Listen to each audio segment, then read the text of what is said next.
dare you?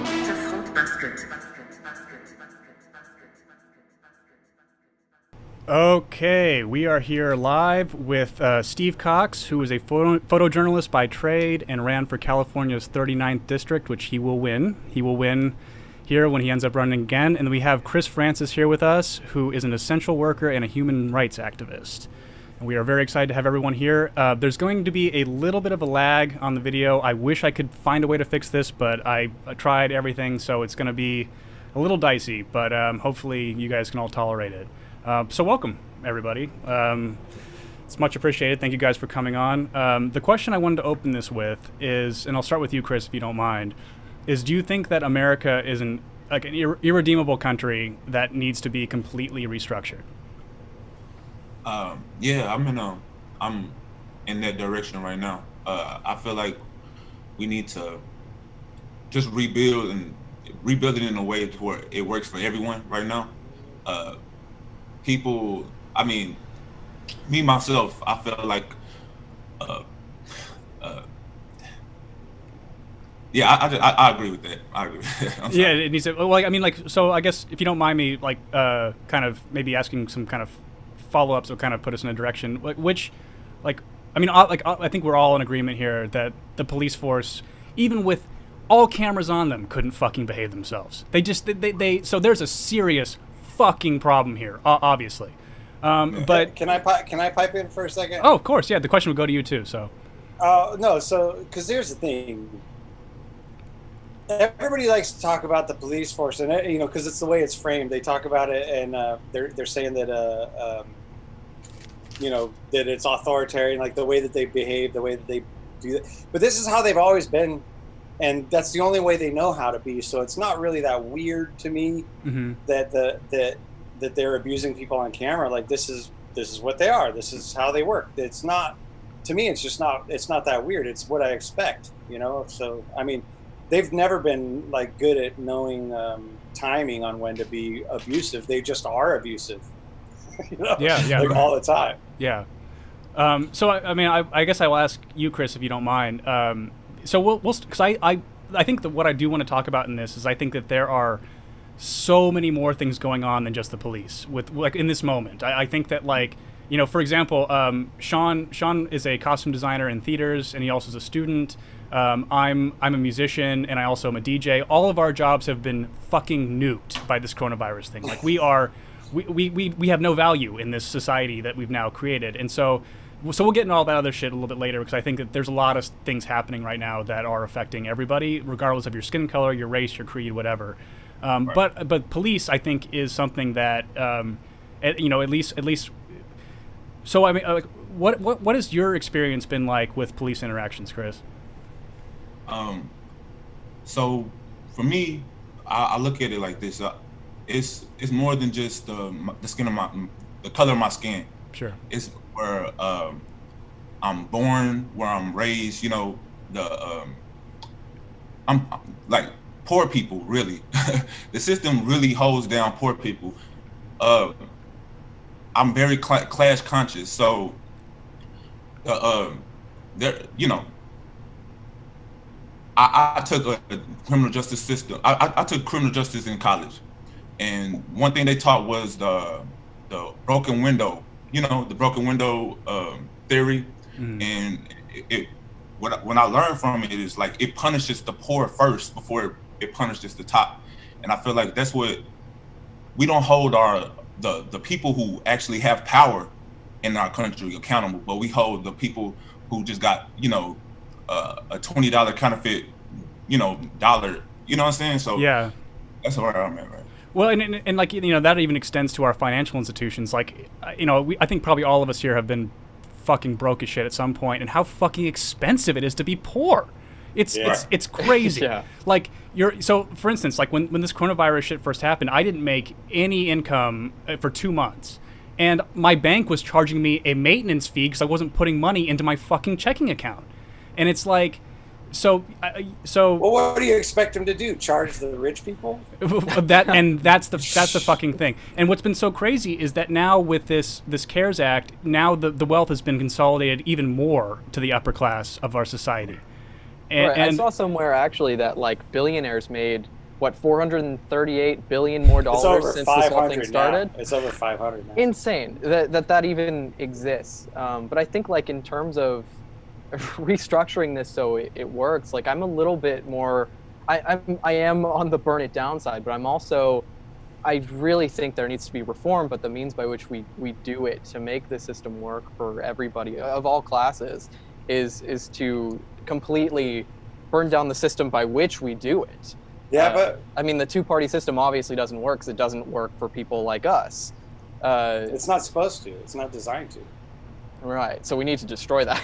Yes. Yeah. That's what I'm an advocate for destroying that. But I think like in terms of police interaction, obviously there needs to be massive reform. But we can't do that without sort of a representation that works for even people like us who are in the road. I don't think we should let them reform themselves either. I think absolutely not. Exactly. Yes. Cancel and reforming it. But and they're going to try to do that. By the way. That's totally a thing. Well, of course, but I think that what's tough is that obviously like one of the biggest issues we have with police departments is this idea that they do all of their investigation internally. So like I'm so conspiratorial of this mind that when a cop gets finally convicted for something they did, do they actually even fucking go to jail? Like who or they just most of the time no. Like I just posted a thing. So this was in my county, San Bernardino County, California. In like 2016 or 17, somewhere in there was a helicopter chase, a guy like running from the cops, and I always cheer for the guy running, because I like underdogs, man. I like the underdog. I cheer for the underdog. But he's running, and he ended up on a horse, which I don't know how that happened, but obviously he knew how to ride a horse, which was cool. Sure. And I'm like, so now I'm behind Billy the Kid or whoever it is. I'm just like, yeah, get him, And but anyway, they caught up to him because they used the helicopter to scare the horse, and the horse threw him. They like flew in and almost hit the horse with the helicopter. Right. Horse threw the guy off. Now there are news choppers above it, and like 4 San Bernardino County sheriff's deputies. This guy, when he gets thrown off the horse, immediately rolls onto his stomach and puts his hands behind his back, okay? And 4 sheriff's deputies commence to beat the shit out of this guy. Yeah, every time. Just beat the shit out of this guy. Just pound, just hitting him. And I'm like, wow, Right.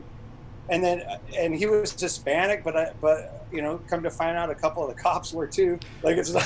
Well, like, and again, so like the where I'm going with this, I'm sorry, just Steve. to finish. No worries. Is that the I had a good friend who's in that sheriff's department, and I mean an actual friend, like a guy that did nice things for me, and I would do nice things for him. Like I would have done anything for this guy. And after that went down, I was so upset and so pissed off at all of it that he was mentioning it on his Facebook page, and all I did was type out the names of the officers who did it. That's it.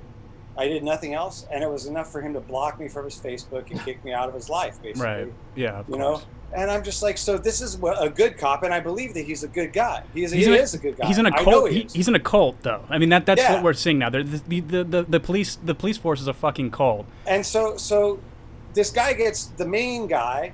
He ends up getting convicted for a weird thing that I'd never heard of. That's like assault by a police officer or something like that. Some like very specific police officer specific assault charge. Yeah. He gets convicted of that, and then he goes and the judge immediately grants him a new trial. Just immediately says you're going to get a new trial, and then for the new trial, the cop pleads guilty to disturbing the peace. So he gets off, and then like a year after that, they give him his job back. I'm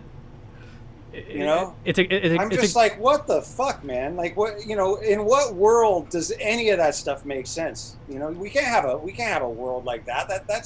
That is a ridiculous way to run a government, or to have people who are enforcing laws upon us who are immune to law. Well, I think the worst idea possible. I think what makes this so scary, though, is that so if you want to take like all the building blocks of the state, the quote unquote state, and the enforcement of the state, the cops are the bottom rung of it, right? They're the enforcers of it.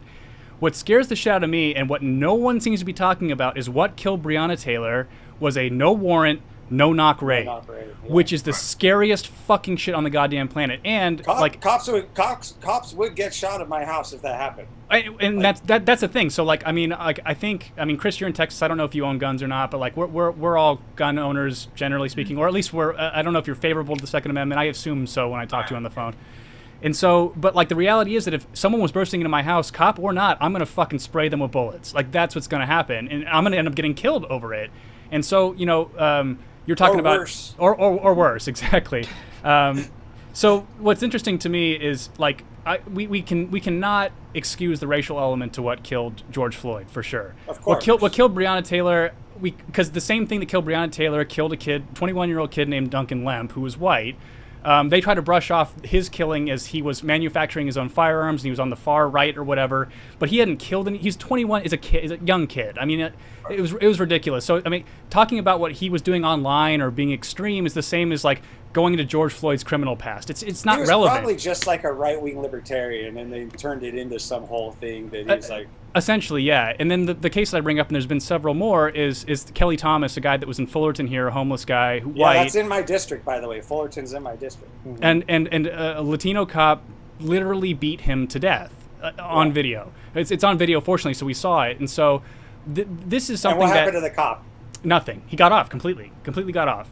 And so they're like, I'm never here. And Chris, I mean, feel free to. I don't mean to put you on the spot with this stuff. Feel free to push back on me if you. But I'm not denying any kind of racial element. But I just wish the conversation did focus on the abuse of power from both our intelligence agencies that support things like the Patriot Act that make no-knock raids a thing that can happen, and then also the jackboot fuck faces that will take those orders and not even question them and then enforce them and get innocent people like Breonna Taylor killed. Is that fair to say, you think? I think it's fair. The first thing that the police asked Breonna Taylor's mother was, did she have any enemies? So you know what that tells me? That tells me that they knew what they did was wrong, Right. And yeah, so... Like, were they trying to imply like gang shit, or what were they asking that for? I don't know. I think they didn't want to put the blame on themselves, I feel, and they had to figure out something to say to the mother, like, because once you get to the scene of the crime, the mom there and she's crying, you don't want to tell them like, we killed your daughter, we shot her 8 times, So, and on top of that, my first encounter with the police was like when I was 14. I was helping my aunt move, and my grandmother and my cousin. We're in the car, we're waiting for her. She's doing the final touches, and I see this. We all witnessed this police raid. We see everybody in the helmets and the police gear. They got their rifles and everything. And my grandmother and they all got boners. My grandmother tells me, Go tell your aunt to not come outside. Go tell your aunt to not come outside. So I get out the car and I take off running, and this regular police cruiser just pulls up. First thing he grabs, gun. Black kid. I'm 14 years old. I'm already like 6'1". So yeah, so they already feeling like, okay, he's a part of this raid. He's running, and my grandma jumps out the car. No. He's just a kid. He's just a kid.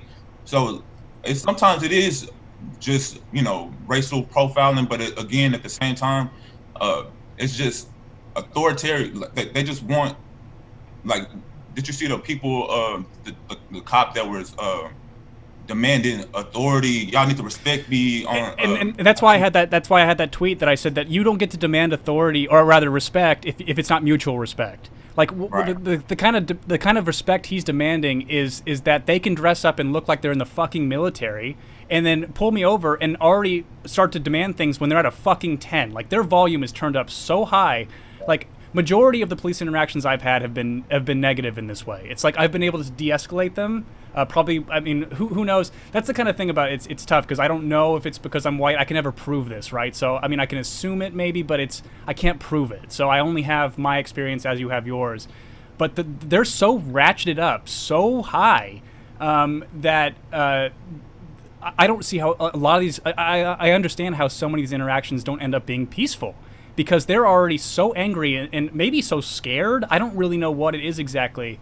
But so this is going to be a thing that I hope I don't overstep my bounds, and I give Chris full you know, he could call me a cracker, tell me to shut my mouth. I'm fine with it. But according to some of my black friends and talking about this stuff, you know, there is a bias on that end of things, but when you grow up in an inner city, and this is according to my black friends, you know, some people that I know, they're talking about like you grow up in an inner city and they're already heavily policed because most of the crime is in poor areas, you know, and high crime areas are where the police go, right? So this is all a socioeconomic system that's built like that. But like little kids, little black kids, little Hispanic kids, their earliest memories are going to be a lot of cops beating up their neighbors or their uncles or whoever, people that they know. And the guns, when they're walking through the community, the firearms are like eyeball height for these little kids, you know, that they just, so they see this big, usually white man, not always, but like this big man in a uniform with a gun who, you know, people dressed like him beat up their neighbor and this sort of thing. And then when they're 18, right, because a little kid, when the little kid's like 18 years old or 17 years old and gets pulled over, or like, you know, some cop stops them on the street and wants to ask them a question, they take off running. Because of course they do, because they're fucking terrified of cops, right? And so that turns into this whole thing. What are you running for if you got nothing to hide? You know, so they'll just chase a guy that they have no reason to believe that person has committed any crime except for the fact that they just ran, right? But it's legal to run, you know. Yeah, I agree completely. I don't have any criminal record. I've never been in jail. Every time I see the police, I start having panic attacks. My heart start beating. You know. And it's just, I think it's so divided that we're scared of each other. The police are scared of us because of all the propaganda from all these years, and we're scared of them because of what they've been doing from that propaganda. Yeah. So that actually doing that actually brings me to something that I wanted to bring up, and it's like, so a lot of what's been losing me is kind of the messaging of these protests, and like, you want to solve a lot of this relationship right now, decriminalize drugs immediately. Like, drugs need to be legal, all of them, right now, because so much of this shit, like so much of this shit is because like black people being in jail, like super disproportionately. It's all, a lot of it's nonviolent drug offenses, and like, why, like, this is, we know, everyone in this country knows the war on drugs is a fucking unmitigated disaster. Isn't it weird? Isn't it weird that everybody knows it doesn't work, but they don't want to do anything? You can't turn it off. Like, you can't turn it off. Right. It's like this weirdest thing. You got a light in the room that you know never works. It's always flickering or whatever, and you can't turn the fucking thing off. So it's just always doing that. Right. Like, it's the weirdest thing to me that they can't turn the damn thing off. The majority of the public knows it's a failure, but even a lot of them, even maybe the majority of them, if you said we need to completely end the war on drugs and we need to decriminalize the plants and legalize the, you know, so that it can be regulated, the heavier stuff, which is my position. Yeah. Maybe even a majority of the public would be like, oh, I don't know about that. But even then, I did polls on my Twitter where I asked, I said, if your son or daughter or somebody you love committed a crime, right? And so in the first one, it was a violent crime against another person.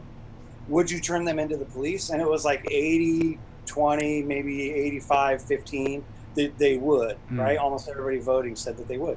And then I said, if your child was a drug addict, would you turn them into the police? And it was like 92% no. Right. And I'm like, so we know it doesn't work, and we know we wouldn't call the cops on somebody in our family who we care about who has a drug problem. Right. So why are we doing it? Like, why does this keep happening? It's so maddening. I was driving through my hometown the other day, and I passed by a BLM protest, and one of the people at this intersection was holding a sign that said "Give cops LSD," and I think like Yeah, we have. I know I honked my horn that would for it. help. But I think like the big problem is like the legislation is in place, the war on drugs is in place, but the continued misunderstanding of it is that people just are not experimenting with these things, and we should sort of help them to do it. But the reason, or we have these laws in place, this legislation of the war on drugs, and it incentivizes police to conduct arrests and to look for problems. I mean, Jordan, when you told me this story a while back of you driving from Nevada to here, to California, and you got pulled over, right? And you had sand in your car, and he thought they were weed crumbs. It was the most bizarre. So like, you know those cops that sit on the border of Arizona and also Nevada that are they have no authority. I got pulled over by one of them bastards. It's insane. They're national security. They're not actually cops. So like, you can really just tell them to fuck off if you want. But then again, you're going to escalate some shit that's like, why bother? But, sure, white guy. Right, sure. Right. Well, no, but like even being a white guy, like those kinds of guys that like want to lecture cops about their rights, like I'm not that that guy. Like unless they're like trying to arrest me, then and I need a lawyer or like those kinds of things. Like then I'll fully pull out what I know in terms of legal knowledge. But these kinds of checkpoint places, even though they're completely unconstitutional, I'm not looking to start shit with these people. But yeah, dude, this cop was ratcheted up to fucking volume 12. I mean, he was so intense, and I was surfing a lot at the time, so I had sand all over my dashboard and everything. And he goes, "Are those weed crumbs?" And I go, "Weed crumbs?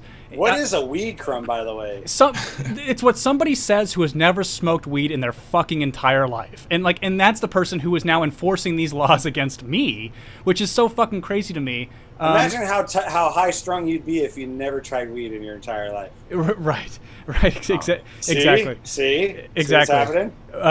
But I think that what's interesting is because they're so Biden created the '94 crime bill, is what made crack cocaine 100 times more illegal than powder cocaine, which clearly only affected black people. That was targeted to fuck with black people. And not poor people, but that's mostly black people. You know what I mean? Like that particular drug and the arrests that happened with it were largely black people. But now, because the powder cocaine is everybody on Wall Street, right? They are all the guys walking around with fucking powder. That shit's expensive. But isn't it interesting how the fucking conversation changed? And Dave Chappelle made this point. It's not my original thought. That now that fentanyl's killing white kids, we're super fucking interested now. Now we care. Now we care about treatment and compassion. Of course, it's amazing. It's absolutely amazing to me. It's like I'm somebody who rejects a lot. Just to preface, I reject a lot of what's called racism. I think that term has become, I don't even know what it means anymore. Like it's been used so much. That's because you're white again. We're talking about a white guy who doesn't know what racism is. Right, exactly. I mean, based on the definition that's been put out there, and no shit, guys, Merriam-Webster is officially changing the definition of racism today. What? Yes. Yeah. What's the new definition? Now it's the new definition. Sean, can you look this up for me? Actually, I am. Yep. I can't change my screen. Does it just have a picture next to it of a bunch of white people wearing African things around their neck? We'll talk about that. Well, Steve and Chris, don't you think that Nancy Pelosi solved racism by wearing kente cloth? I mean, she solved it. It's over now. They thought they was fly too. They thought they was really doing it. I'm like, oh my gosh. It was crazy. I was so embarrassed for them. Like, I'm just looking at it. I'm like, oh, like the cringe of it. Like, I could not even believe it, man. I just can't believe it. It's crazy. But Chris, can you still hear me? Because your camera froze. Yeah. All right, cool. No worries.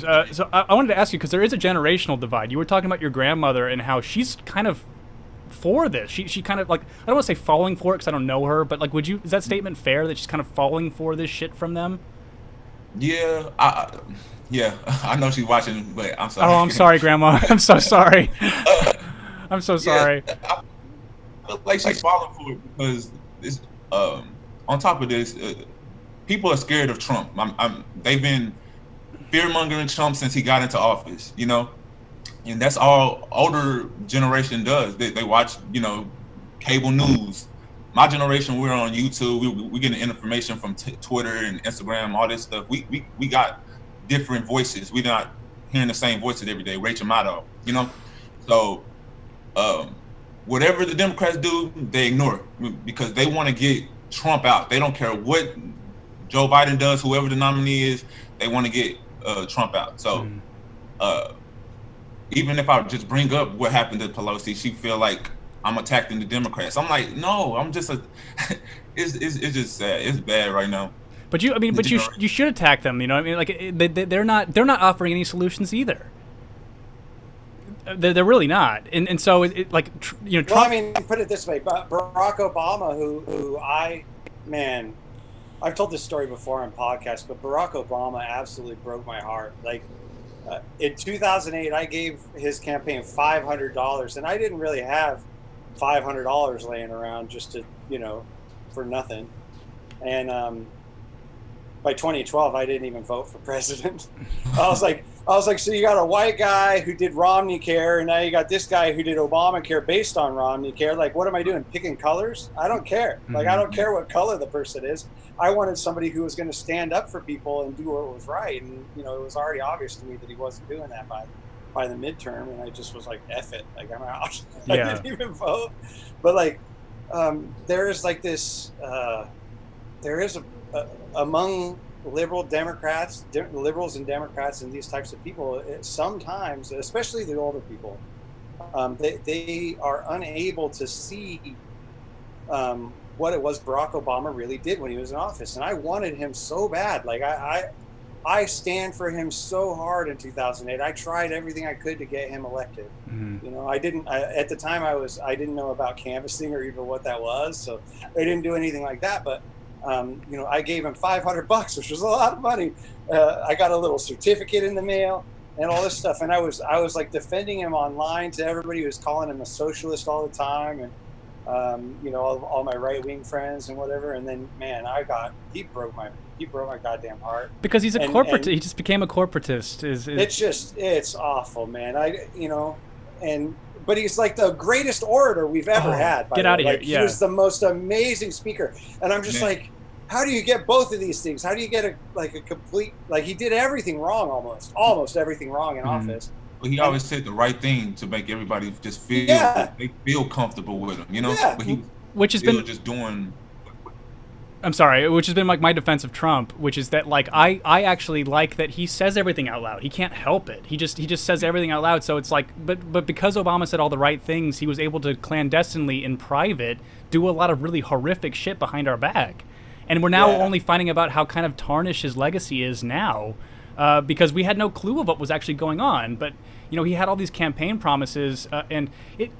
I mean, I want to ask you, Chris, is it a little bit crazy for him to come out now and say that, Trump's only been in office for not even 4 years yet, but all these problems, Obama was president for 8 years, and he's saying that, like, we're going to fix it once my VP takes it back? It's just kind of like, what the fuck are you talking about? Where were you? You had your chance. And he had both the House and the Senate, right? Yeah, for the first 2 years. Yeah. So, I mean, do you agree with that, Chris? I don't want to put words in your mouth, or... Yeah, I agree with that. That's what I admire most about Trump, is that he's out there, and that's what they hate most about him. Mm-hmm. They hate most about that, so blatant with his corruption and. I mean, they all doing the same things, and when he's tweeting about, calling people son of a bitches and all this stuff, that's what they hate. They hate that he's loud on Twitter. But if he went into office and didn't say anything, and he did the same policies and everything, they wouldn't have no problem with him at all. Right. Well, there was a lot of Democrats talking about they were going to vote for Bloomberg.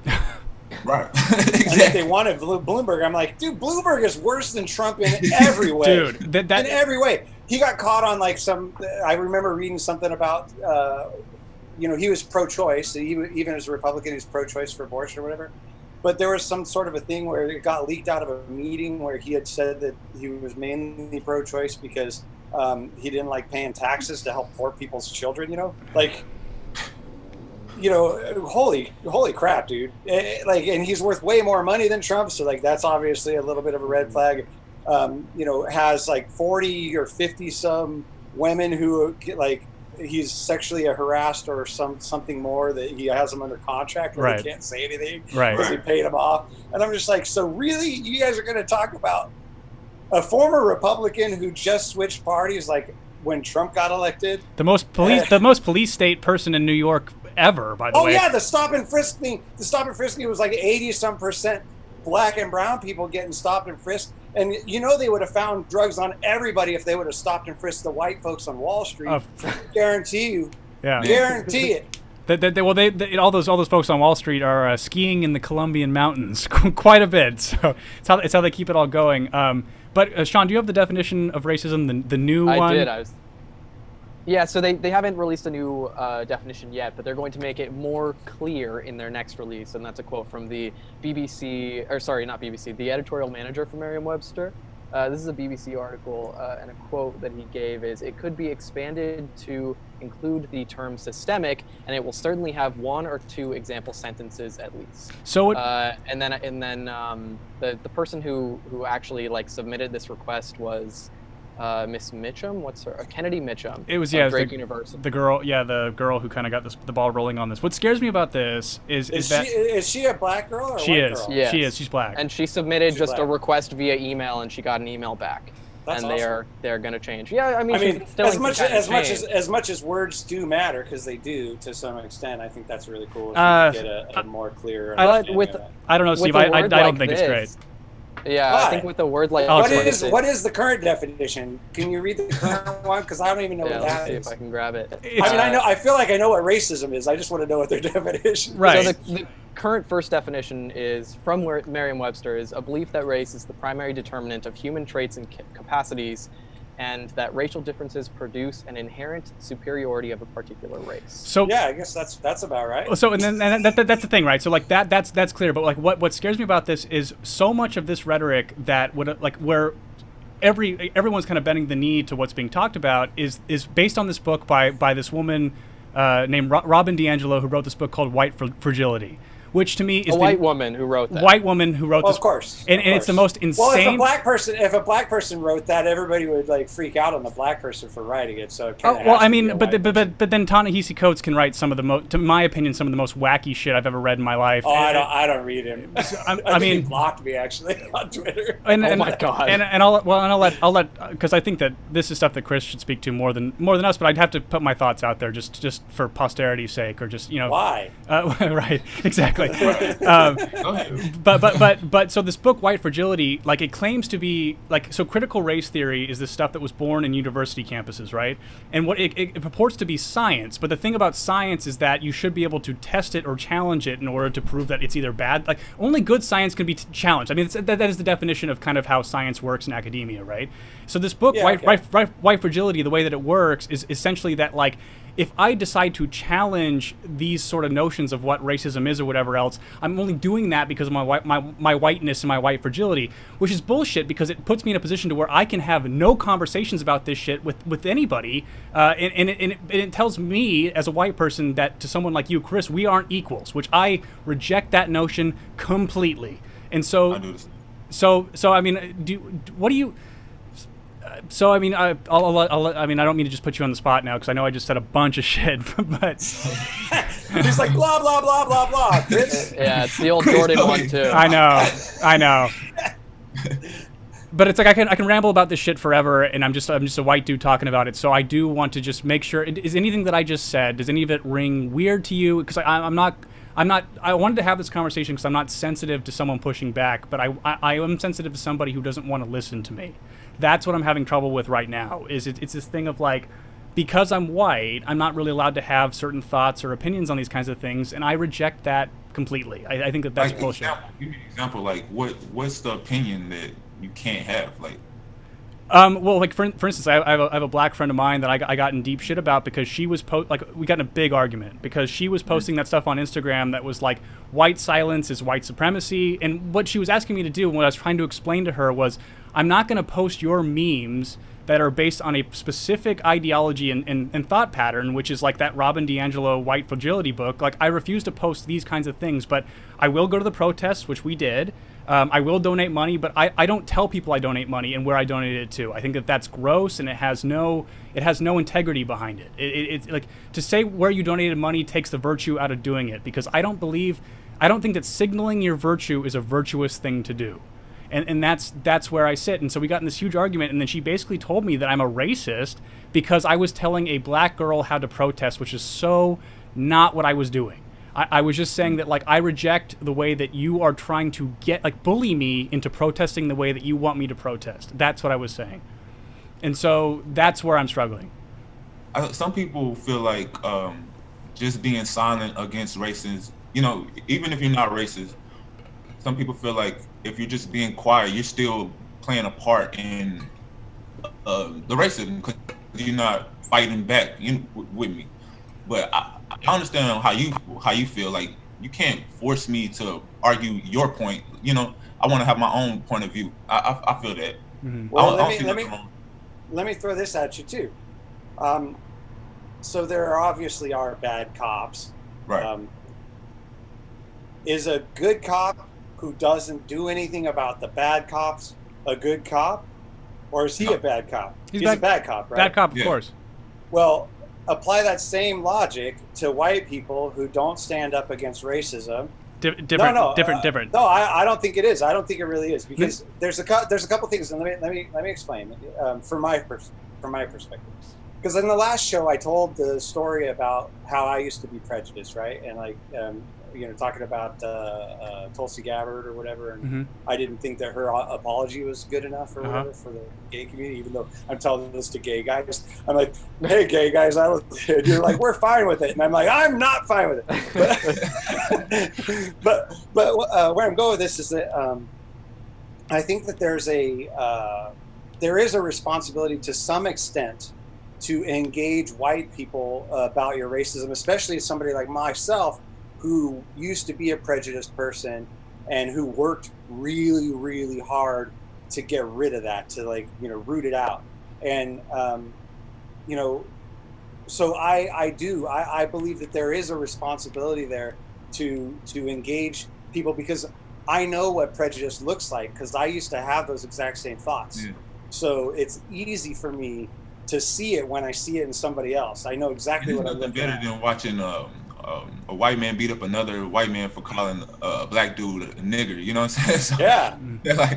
That's what I mean. Yeah. There's no. That's. I think that we got lost in the weeds, because that's not what I'm saying at all. Like, I mean, for the example you just gave, Chris, obviously, like I'm on the side of the guy who's kicking the white dude who said the N-word's ass, of course. Right. But what she was asking that I do is to participate in the way that she wanted me to participate. Do you understand? So, like, I have now spoken on this issue. After this podcast, it will be 5.5 hours almost of talking about it. and so, like, again, like, the fact that we're all able to have this conversation the way we're having is because clearly I'm on the side of justice here. But the things that she was posting are stuff that is born and bred out of college campuses of a very specific leftist ideology that I completely fucking reject, and I reject it. It's not leftist. No. But Hank, but maybe to me it's more fascist at this point, because I started it's liberal. It's not leftist. Well, I mean whatever. Well, sure. But I find it. Say it. I find it repugnant. That's why I'm this worked up about it. And I started this podcast because I was hating how the gay community were using it in this way. Of like, if you don't love me and my trans penis, then you're a fucking bigot. Get the fuck out. And it's just like, no. People are allowed to not love everything about you. That is humanity. It's like, it's rude. It's rude. People can be rude, but that's what it is. It's not homophobic. It's not these kinds of things. And like, me not participating in the way that she wanted me to participate with these memes that are saying that every white person doesn't speak the way that she wants me to speak is a white supremacist is fucking mental. It's mental. And I reject it. So, like, when I feel like all these social groups want people to celebrate my my oppression. You know what I'm saying? Yeah. Celebrate my blackness, celebrate my gayness, my whatever it is. Yeah, I feel what you're saying right there. Well, like, do you remember when Morgan Freeman, Chris, gave that thing of just like, I don't want Black History Month. Like, I don't need a month for like my whole life is blackness. That's ridiculous. They gave him the shortest month of the year too. Right. Well, I mean, but I guess my perspective is I don't want Pride Month. I don't fucking want this shit. Like, I don't. It feels like, and you were saying, Chris, I was talking to you on the phone, that when you went out to the store, people were treating you really fucking weird. Man, it's crazy right now. Like, everybody opening the doors for me, bowing to me. Like, really? I'm like, God damn. Like, I'm just a regular guy. You're like, is this like what it's like to be white? Yeah, exactly. That's how I'm feeling right Sure, most but they're like, and like this isn't something like, yes, the altercation I got into was with a girl who happened to be black, but I don't really like, she's a talented artist that I've worked with many times, so like her blackness is really of no consequence to the work that we do together, and I assumed that she thought the same thing about me, and she doesn't, apparently. It was what I kind of found out. And so Well, I also think that there's a little bit of a you know, you have a wound. You know, some people have a wound, and that wound may not have anything to do with you, but you know, something about you, something you say, something like that. You could, you know, it's like pushing a bruise or something. Like you can get somebody a little, you know. I know that's I know that's what it was about. I definitely, because that was the thing about it, that I think that it's a perfect storm, because I didn't want to participate in the way that she wanted me to participate, but she was also super upset, and I understand why she was upset. And so of course, it was just too, like, I'm somebody who cannot not tell my truth. I can't help it. I literally have this brain malfunction where I have to do it. Too. And so, but it gets me into trouble when people are really emotional and I don't really know that's what's going on. So I excuse her for thinking that, but at the same time, or for feeling that, and I don't think that she did necessarily maybe anything wrong. But there's something about what's like, the discourse about how we can make change has been hijacked by a very specific group of white people who are now dictating. Well, mostly white people, right? And if you and it's not organic. Like, it's about people who want to change our society in ways that go way beyond racial justice. It's about literally reshaping it into this bizarro fucking world where, like, if you get your feelings hurt, it's the end of the fucking world. It's these kinds of people who are running the discourse right now, and they ran with it on fire now, and they are in charge. Well, when I was talking about white people standing up against white people who are racist, Chris, what is it like to want sort of equality? Because I do know that there are people, because I've talked to them, who they don't want equality, racial equality. They want revenge. And I get it, man. Like, I understand why, but I don't want to be a victim. So it's a little bit of a conflicted thing. You know, I don't want to be on the bottom. Like, I don't want to be where you guys are forced to be myself, right? I want to bring you up to where I am, right? Like, that's where I want to do. And, you know, how is it for you to have to push back? Because we've had a conversation on the phone, and I believe probably you do push back a little bit on this, on the idea of revenge or whatever. Is that also sort of your responsibility, or is it something that we all have to confront? Yeah, we just got to keep preaching equality. You know, I don't want to live in a society where any race is over the next one. Right. And, I think Jordan brought up what white people was scrubbing the black people's foot. I finally found that video. I was like, wow, it's kind of getting crazy. But on the racism part, I can deal with by myself. I can deal with somebody calling me the N-word. You know what I'm saying? I can deal with that kind of racism. Yeah. But the racism that really, you know, holds black people down is the institutional racism.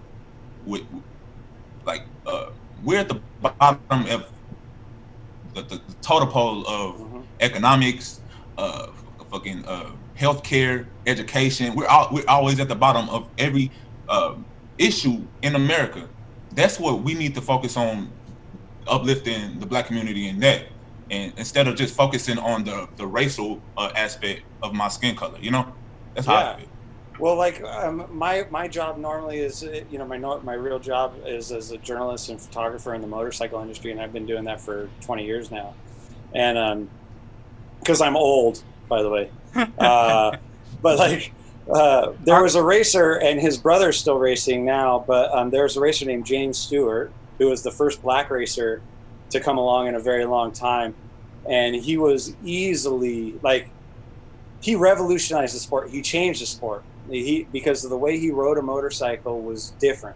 He just did it differently than everybody else did, and he won a lot of races. He won a few championships, but he also didn't really know how to back it down, so he crashed out of a lot of championships too. He'd hit the ground, break something, whatever. But he was always amazing on a motorcycle, and he had a huge fan following and stuff like that. But I was at a race because I used to cover the entire series. I'd go around. It's like 30 races a year. and he lives in Haines City, Florida, and I was at a race in Orlando in 2005, and I remember this thing, and he had just moved up to the bigger bike class, and he was already like, you know, all over the more experienced guys, the legendary guys, like, because he was amazing. And I was standing there taking pictures in the pits as a photographer, right? Taking pictures of racers signing autographs and all this stuff. And just out of the crowd, like, because he had this massive crowd, James Stewart had this massive crowd. And out of the crowd, just out in the, you know, out in there, you hear somebody go, James Stewart is an N-word, except, you know, obviously they said the word, right? Right. And I was like, whoa. I had no, like, you know, I just never heard somebody I'm from California, man. Like, I've never heard somebody just call that out like that before. And so I immediately looked at James and I picked up my camera because it was 300 millimeter lens on it. And I was like, I want to get his reaction because, like, I was kind of pissed off. Right. And I watched him. He literally was signing autographs and he stopped. Like, he heard it. I know he heard it.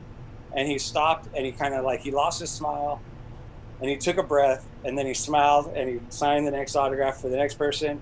And I'm like, God damn, if this man isn't so strong. Because I would have gone over that goddamn divider that was between him and the fans, and I would have been running after whoever the hell said that and been trying to kick the shit out of him. Like, because I wanted to anyway, and he wasn't even talking to me, you know? Like, and so, you know, that thing just drives me crazy. I think about him all the time, and that is exactly, it's been 15 years. And I think about that exact scenario all the time because that's the thing he's always has to just deal with. If he would have jumped over the barrier and gone and beat the shit out of that guy who totally deserved to get his ass kicked, right, it would have been him that looked like the bad guy. Exactly. We look like the bad guy. I feel you. Yeah. I want to talk about something and to bring it back sort of to that feet washing incident in Cary, North Carolina, to provide some context for that. There was a religious event organized in Cary, North Carolina. Was it yesterday, Jordan? 2 days ago. 2 days ago. A religious event organized, for those of you who don't know, where these like two police chiefs, some like ministers, they organized this event to wash the feet of black religious leaders. But I think like the importance of that is that it's such an indication of how divided we are on what we want with these protests. Because clearly those people, the people who are washing the feet and doing that religious ceremony, are not looking for the equality that we all want. So they're call me crazy, but maybe instead of washing people's feet, you can make sure that they're not living in poverty, and we're throwing millions of them into prison for innocent, you know, for victimless crimes, and we're killing, you know, thousands of them a year, you know, thousands of people a year with our police. And like maybe, you know, because that's the thing, this is all performative. They're out there they're doing this to make a show. But when it comes down to actually changing shit, no, they'll never do it. Chris, well, I wanted Chris to talk. Oh, about okay, it. sure. Is that all right? Yeah, like it's just the performative art, just like Nancy Pelosi wearing the kente cloths. It's that's what all they're doing. They don't want to address the real problems of racism. You know what I'm saying? So it's hard. Yeah. I mean, it's a big problem. Yeah. I mean, they don't have any power either. It's the legislators. We got to elect the right people who's actually going to change the system from within. Yeah, and that's where identity politics comes apart. Is because again, my heartbrokenness for Obama. You know, as much as I wanted the guy to do everything right, but even black people lost ground economically during his terms, and I'm just like, you know, at least he could have done that. Like, yeah.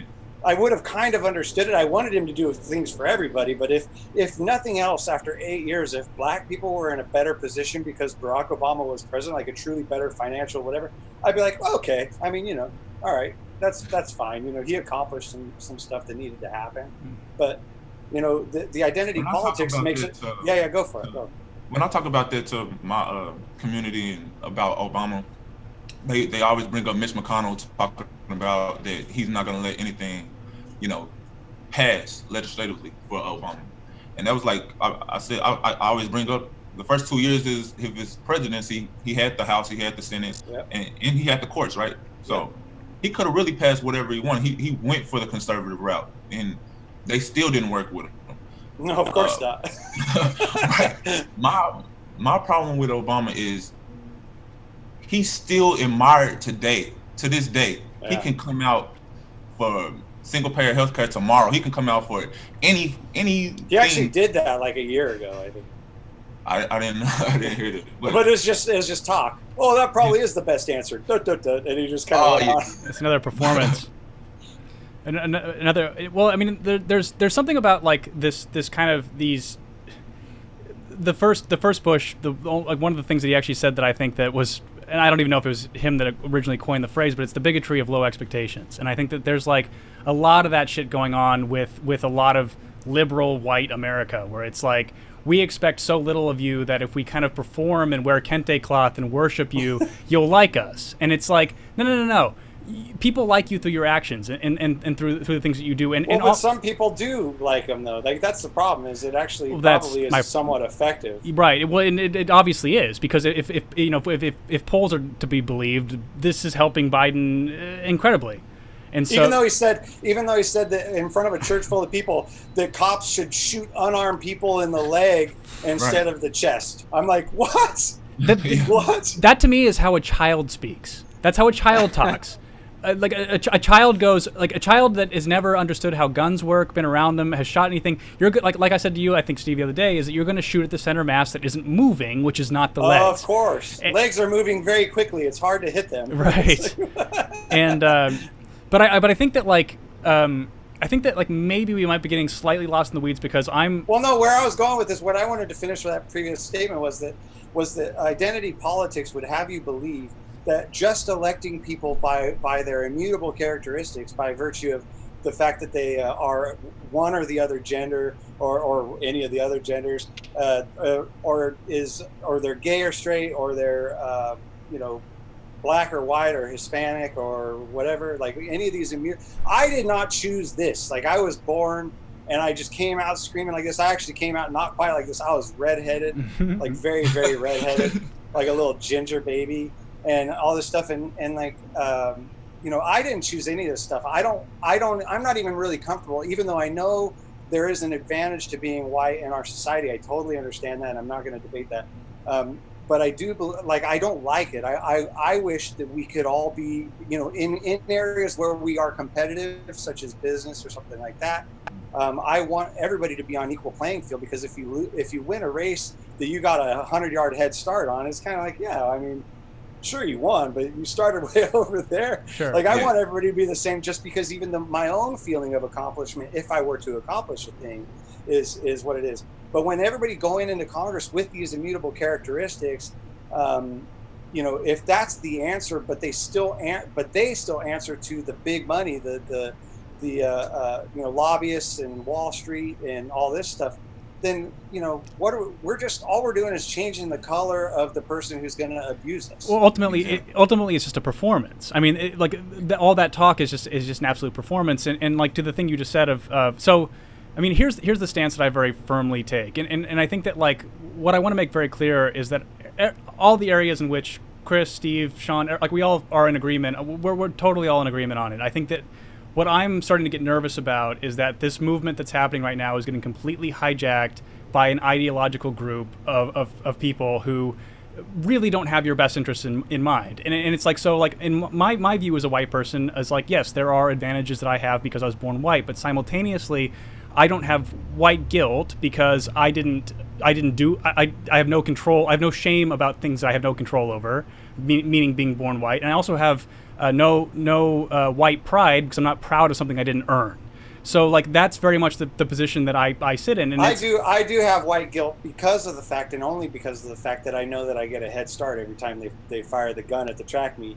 And that's all I'm saying is, like, I want to level the field, and I'm doing what I can. I'm trying to do that. But what do we do? Because there is some of it, though. Because you're going to have an advantage in China if you're Chinese, right? So it's like in an area. Well, I don't live in China, so I don't really care. Well, I mean, that's kind of what I'm saying, though, is that the dominant majority in a country of the race is going to have the advantage because there's more bodies. It doesn't have to be like that. That doesn't have to be the case. Like, well, I don't know. How do we level the playing field then? Because that's the big mystery to me. I'll tell you exactly. exactly. I can Okay. tell you exactly how to do it if it from my perspective. Sure. As a white guy who's never been oppressed by my race. It's almost entirely socioeconomics. That's almost everything. Is when you have two types of racists, I think, that are in both the parties. The conservative racists are the burn the cross racists. They want to put it in the front of the yard and burn a cross, whatever. The liberal racists are the cross the street racists. When there's a black family walking up the sidewalk, they'll cross to the other side, and whatever. In politics, you have the conservatives are the bootstraps people. They're like, just pick yourself up by your bootstraps, as if everybody has bootstraps. And then the liberals are like, you know what?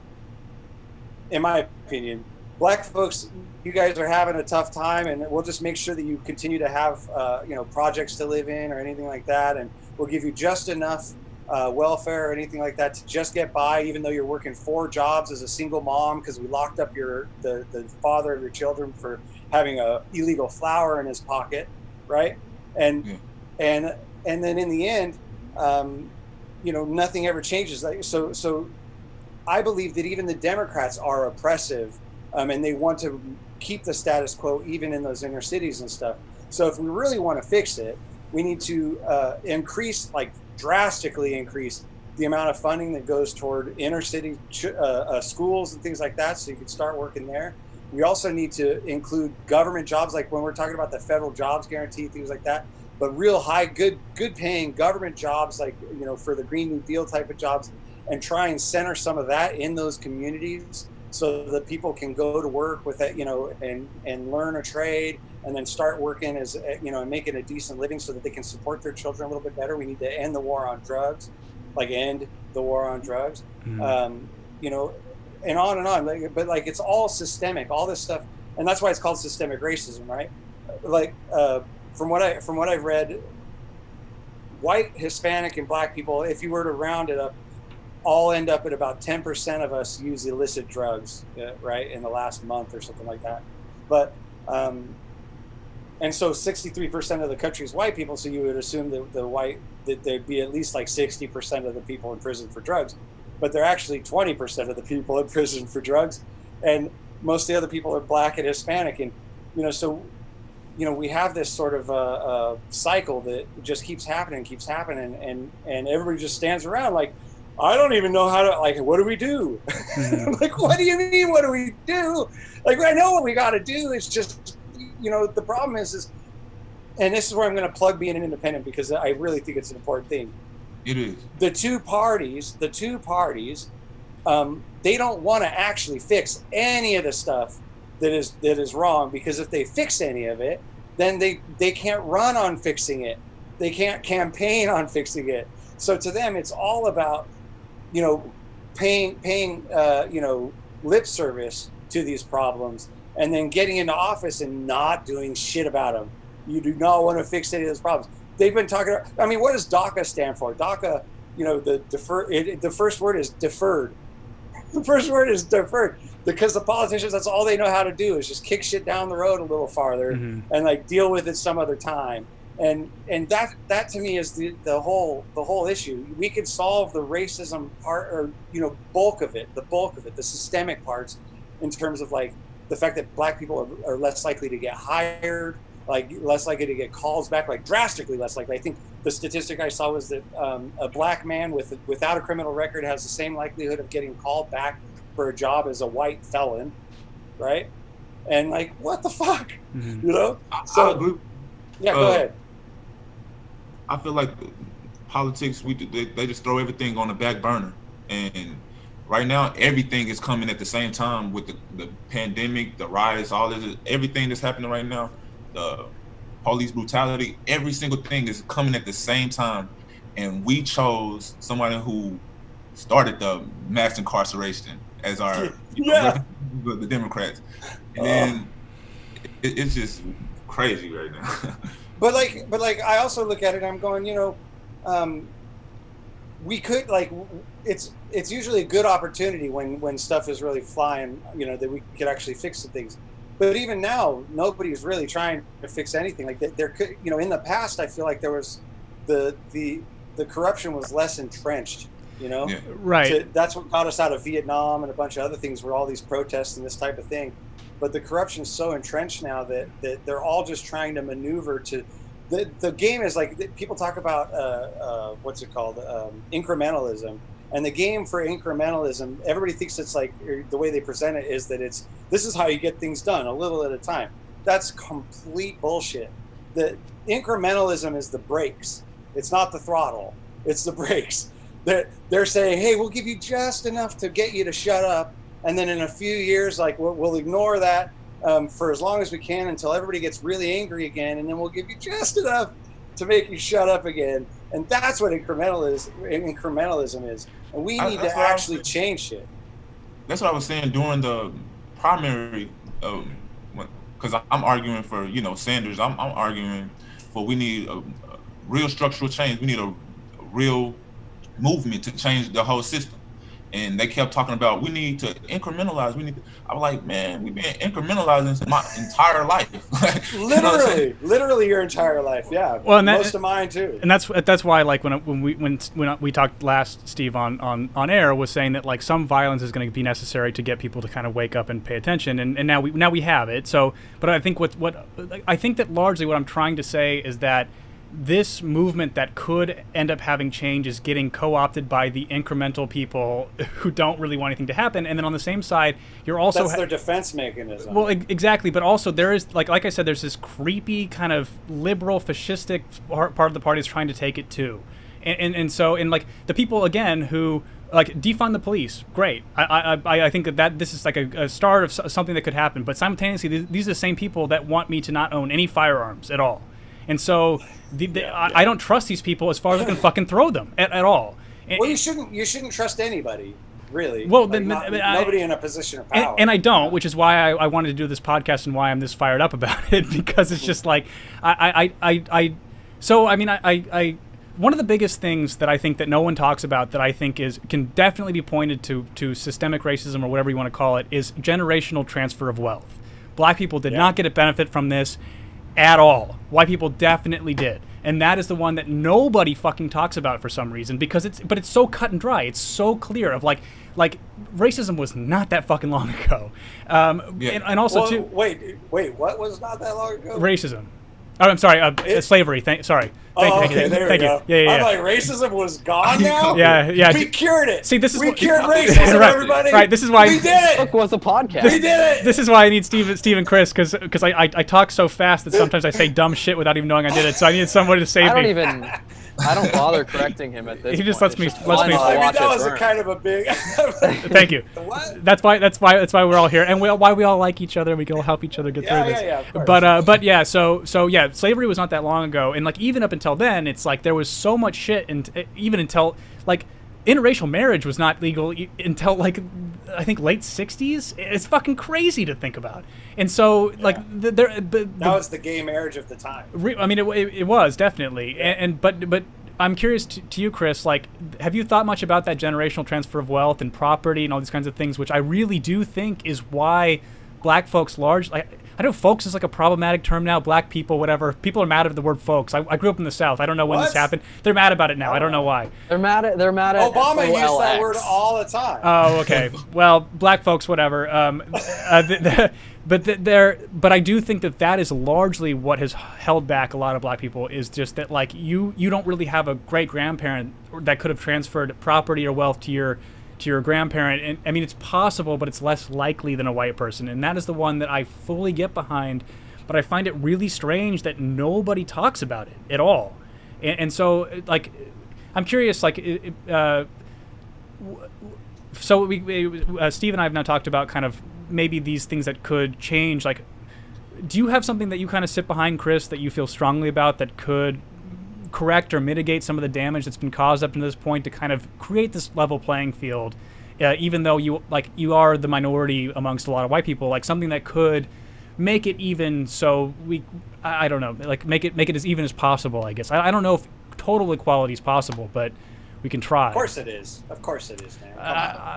I'm a little cynical on that one, but anyway, Chris, go ahead. Yeah, go ahead, Chris. Yeah, I feel like I said earlier, the best way to do it is through legislation, like through the system, through healthcare, through education, through that way. I don't really care about somebody calling me the N-word. I don't care about that. I want something that's really gonna change, uplift my people, you know.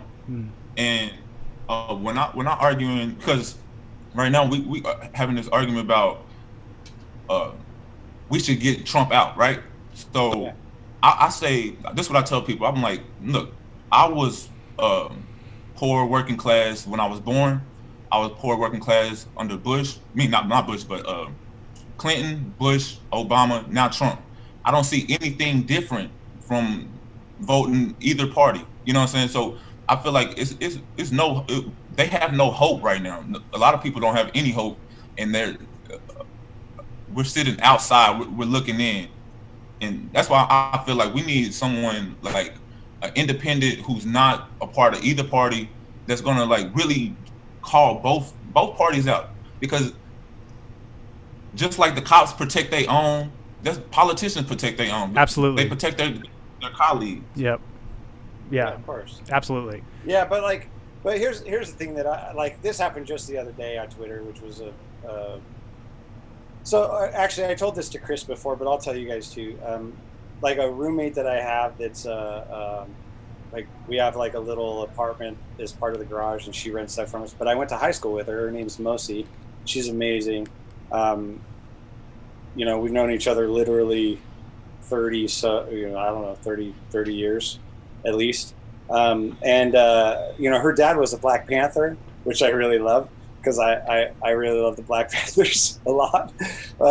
But you know, I used to sort of apologize a lot for being a straight white guy, because, you know, aligning left a lot of the time, I end up sort of, you know, healthcare and whatever, I end up butting heads with people who basically don't want to, you know, don't think that I'm worth their effort because I'm a straight white male. And I'm like, I didn't do that. Like, I had nothing to do with any of that. Like, this is how I came out, you know. Mm-hmm. And it really bothers me, and it always did. But I still used to sort of apologize a lot. And then she was the one. She mostly was like, you know, you got to stop doing that. And I'm like, what do you mean? She's like, you got to stop apologizing for being white. She's like, it's not, you know, you didn't.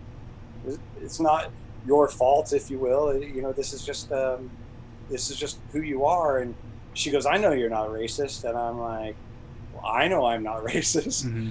And she's like, well, then, you know, who cares? Right. Like, just be yourself and whatever. And so I stopped doing it. And the other day on Twitter, I made some, you know, just normal dumb comment, like I do, like just stupid, like making a joke, like a half joke, half point thing about the kente cloths. And I just basically said that, like, you know, on somebody else's post, I said that number one, I wouldn't have done that. Like, even if it was the Black Caucus or anybody like that handing those out, like, I would have no chance I'm putting that thing on. Like, I felt like it was like putting on an Indian headdress or something. It felt like that. If it was an Indian getting killed, and I'm like, this is, you know, this doesn't look good with that on it, right? Mm-hmm. And so, but you know, but I also said that probably I would get criticized by the liberals for and be called a racist for not doing it, you know, because that's what they want to do, is sort of categorize and sort of divide people up.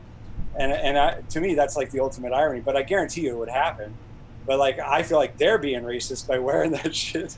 Well, but like, you know, I had a mountain of people come down on me, man, just telling me how much of a piece of shit I am for like trying to grandstand during this moment and all this other stuff. I'm like, I was just making a comment, like just saying that, like, I wouldn't have done it, number one, which is true. And number two, that probably the liberals would have thought I was racist. And they're just like, what does that prove? And I'm just like, dude, so I'm at the point now where I was just like telling them, like, fuck you guys. Like, you don't, like, I can't apologize for just making a funny comment that was in no way racist, and entirely, I think, I know my heart is in the right place as far as how the races are treated and everything else, but somehow I'm expected to bow down, you know, and they're like, you got to listen to people of color. And I'm like, I do listen, but it feels like you want me to obey.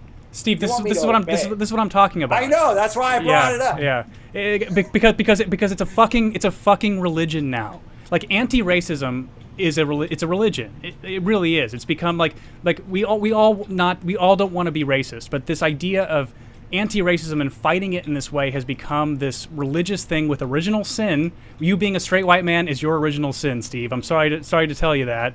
But it's fully. Couldn't we have changed it to something different, like my hair color or my like maybe my my height? Like I'm 6 foot tall. Steve, maybe all you have to do is choose to be gay, like Jordan and I. Oh, that's all you that gotta is do. not going to happen. Hey, Chris, if you do the same thing, you'll get all the boxes. You'll be able to speak for everybody if you do this, if you do that as well. But that's the thing, man. Is it's like so much of like the people who generally are the ones that are being forceful and telling you what you should do, or even telling someone like Chris how he should protest or what he should do, are the people who are not in any of these identity groups. It's crazy to me. It's like I think these people probably were, a couple of them at least. Okay. But it does. I mean, it doesn't matter to me. Like I just see it as pandering. I don't want to. It's just pandering to me. That's all I see. Well, they're treating you like a child, and it's infantilizing. And I told you on the phone, Chris, like I never compare our two issues. I think that you have to wear yours on your skin every day. I get to hide mine because I don't really present as gay. But there is some analogs in the way that we're talked to eat. Like people talk to us in a certain way. Sean. I know, dude. I've got those shitty wrists that we were talking about earlier. I can't hide it. But I'm curious to ask you, Chris. Like, what is your thoughts on the Black Lives Matter movement? Like that movement in particular. Yeah, I'm 100% for Black Lives Matter, but I tweeted the other day, don't let Democrats co-opt the movement. And I feel like it's already been co-opted. They was at the funeral of George Floyd. Like they're using all of this just to uplift Joe Biden right now, and it's weird.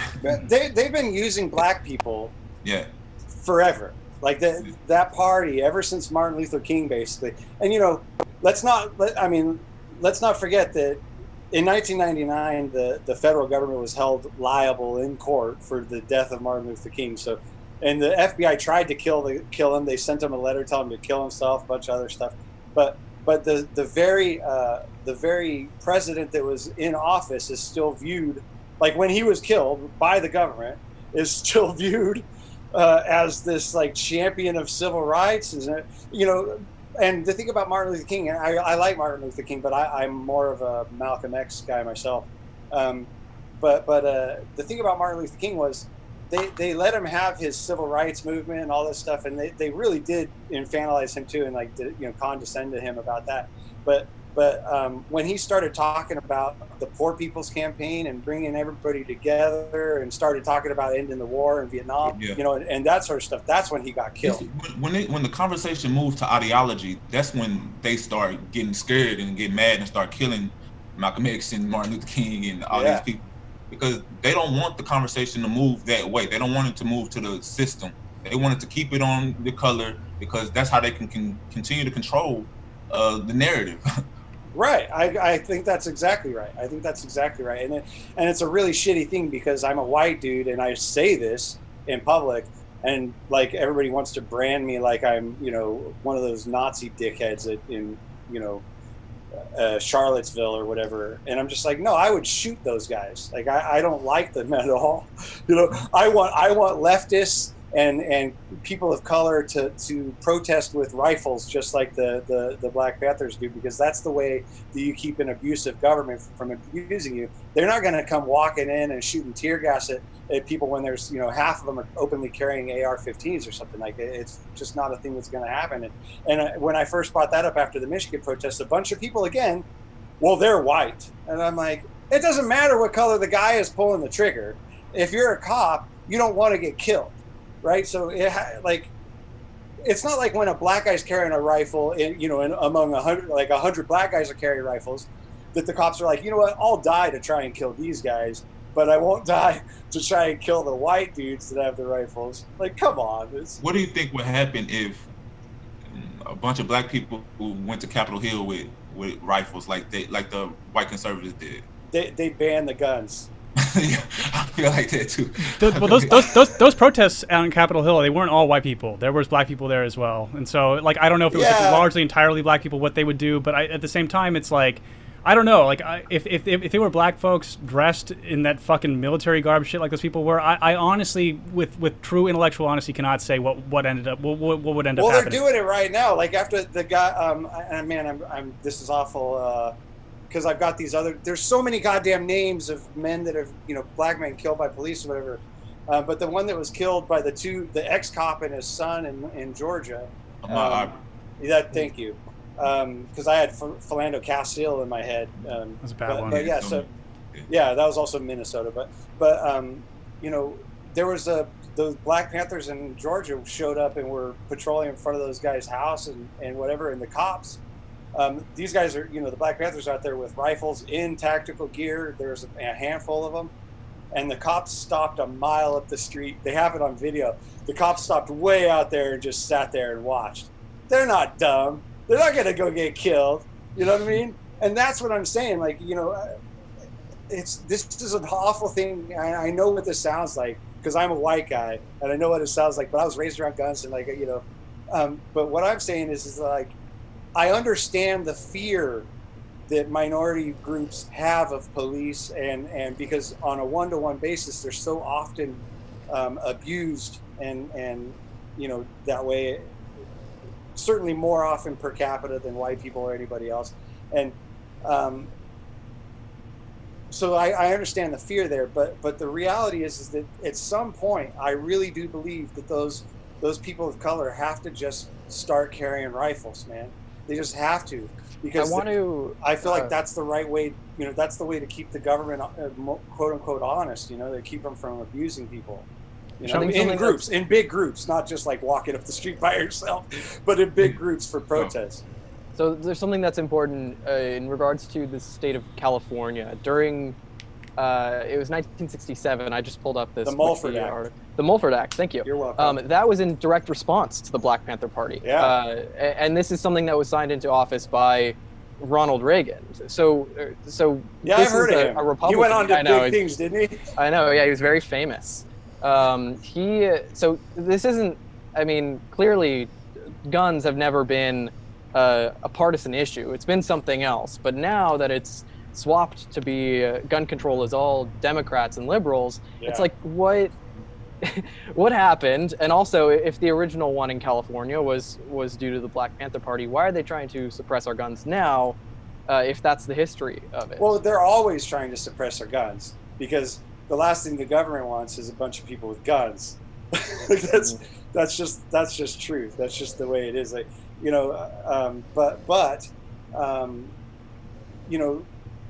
most of these positions are staked out non-ideologically and then presented ideologically. So the two parties will almost always just pick whatever the other party doesn't want and do the opposite.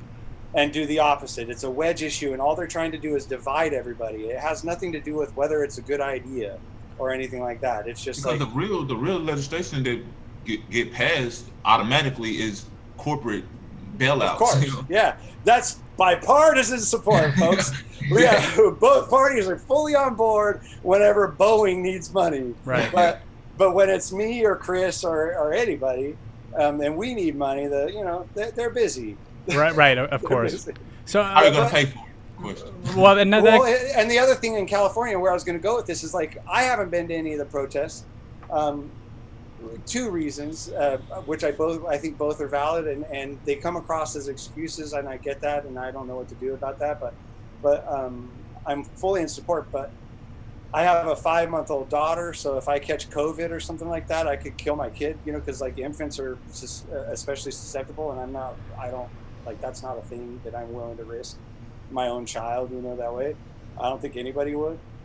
But also, I do not like being abused by the government, by anybody, but by the government specifically. And in California, the way the gun laws are, if I even had a rifle, it would not be, legal here because they're useless when they're legal here. You can't change magazines, you can't do whatever. So I would, if I was in a different state, I would probably go protest armed. I would, buy a gun or whatever, and I would do that because that would protect me and protect the people around me, I believe. But this idea that like I know we see all the videos of the cops being bastards, and I get that, and I there is value in that, but I'm not interested. Thank you. I don't want to go get my ass kicked by the cops. It's just not a thing. Yeah, well, when we went, because like we live in Long Beach, so it's like this is a very diverse city in terms of white folks, black folks, poor people, rich people, gay people. We got everything here, like in numbers. And so we went to Snoop Dogg too. Snoop Dogg too. Although he left, he's not here anymore. Yeah, I know. He lives in my district now. Yeah. He lives in Diamond Bar. Yeah, He's part of my district. But I love the city. I love the city so much. But I'm telling you, man, like when it popped off fast, and it got violent fast, really, really fast. And so, and really, it was I think, honestly, to be totally fair, just as somebody who was on the ground witnessing it, it was both parties. It was like the cops had set up this line of like riot police, and then the protesters were shooting big ass fireworks at them for like about 40. Good. Well, about 45 minutes before they decided to push back. And like us as just people on the ground, we heard these explosions. We thought they were gunshots. I was like, I'm not a very like skittish person, but I was like on edge and nervous because I'm like, because if someone could pull out a gun, we wouldn't know what it was. You know, we would just hear these explosions and not really know what the fuck's going on. But fortunately, they've now kind of, at least not in Seattle and not in DC and a few other different places, but most states it's calmed down quite a bit. But there's something I want to get to. I would be remiss if I didn't ask Chris this question. So, like on your Twitter profile, you have you're like super like pretty anti-capitalist guy, right? Like, how do you feel about all these corporations, including fucking Amazon, getting behind Black Lives Matter? Oh yeah, it's. I hate to keep bringing up the same thing over and over. Is the same, the Kente clause again. This pandering again. Yeah. The reason I'm anti-capitalist is I'm against greed as a whole, and I've never seen a capitalist that wasn't greedy, you know? And on top of that, all the monopolies that's being built right now, conservatives like to talk about competition. Where's the competition? If everything is monopolized, it's no competition. All they're doing is oppressing the broke people, really. Yeah, workers. So, yeah. I mean, I think it was interesting because there's a guy named Christian Smalls. He was the guy who started the protest for the essential workers that are working at Amazon. He was a black guy, and then Amazon fired him because they said that he wasn't social distancing and that he was inarticulate. Is why they fired Christian Smalls. Oh shit! Really? Yes. They said inarticulate. Yeah, and so the guy who was trying to start a union was a black guy in Amazon, and they had the fucking nerve to get behind Black Lives Matter. And so like that's where I sit on it. Of like it's performative, it's bullshit, but also people should be noticing it and be fucking angry because it's so beyond insulting at this point. And J.P. Morgan and Chase taking a knee in front of the big old, you know. It's while they're taking black people's houses and shit. Right, like and simultaneously not giving you a fucking loan to get a house. Oh yeah, if they can in any way avoid it, they absolutely don't do it. So everything goes back to the system. The way it is, the laws. That's the only way you can fix racism is you fix the laws, and they keep the subject on my skin color. They keep the subject on the skin color. That's all they do. And I do think that there's another thing that we can do though.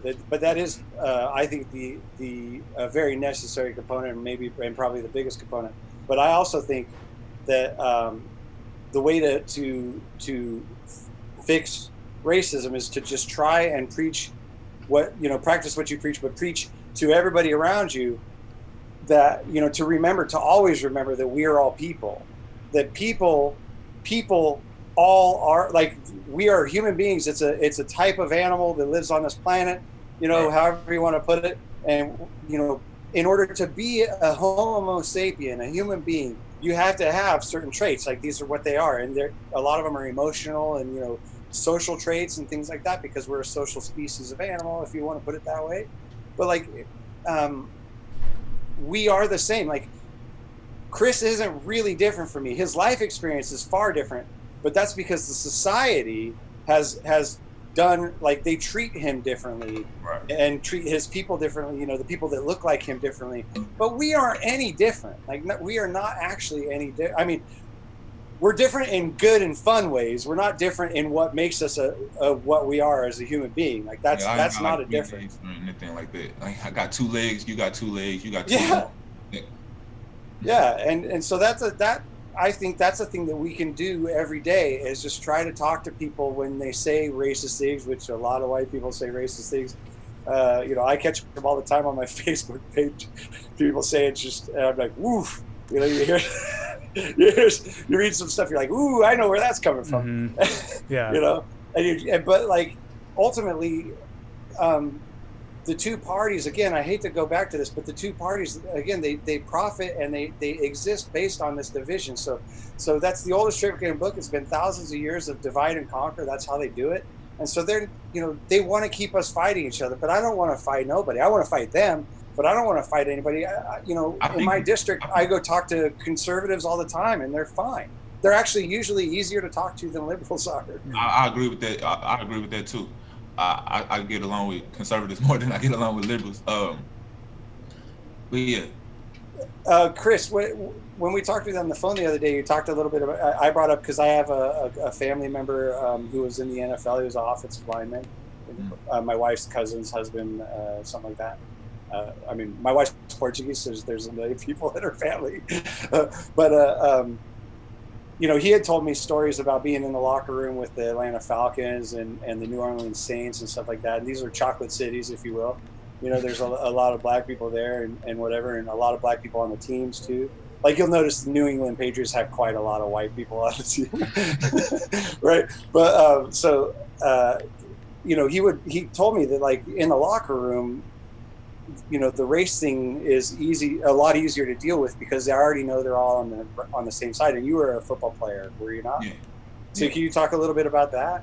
Yeah, I feel like it's the generational divide. I feel like 60 and up probably have been, they grew up through segregation. They grew up through desegregation.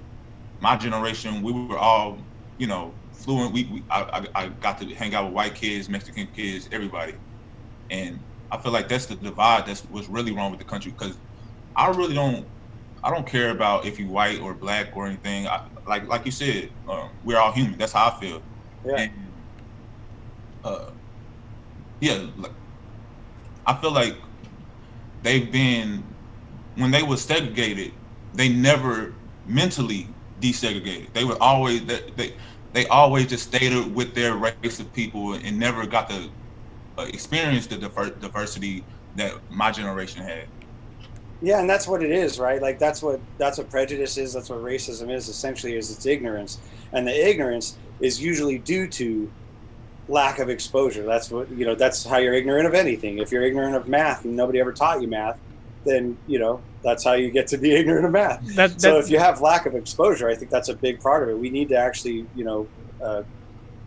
actively seek out people who don't look like us, and that's so true, because it does. I mean, because again, it's like, I think that we do have this kind of lizard part of our brain that looks at somebody who's different, and we have this kind of biological innate thing that goes, you're different, you're not part of our tribe, I need to feel fear around you. And what radically changed that for me was, I left California. I live back here again now, obviously, but I was about 4 years old. I moved to North Carolina to, interesting, because that video of the foot washing thing was in Cary, North Carolina, which is a suburb of where I lived, North Carolina, which was called Apex. Apex is where I lived, which was not, it was pretty poor area. And the school I ended up going to was 80%, almost 80% black. And so I was the minority in this school.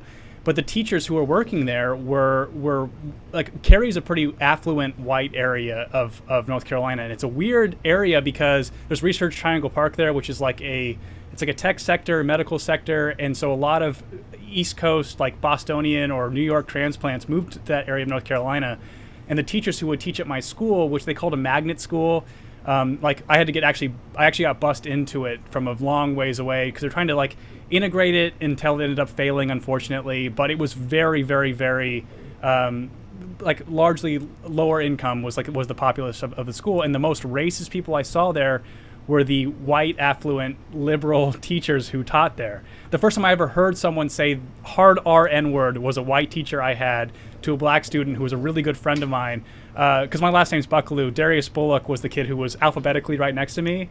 And this kid got tormented by this teacher to the point to where, I was trying to tell my mother about it, and she didn't believe that it was this severe.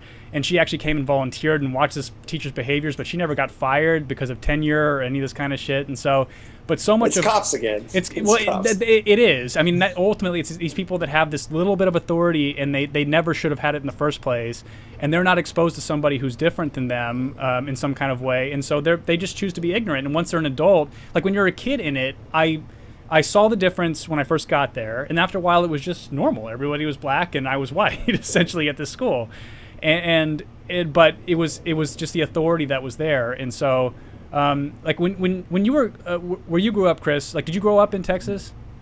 Yeah, I grew up in Texas. Was like what did this demographic of your schools look like when you were going through school?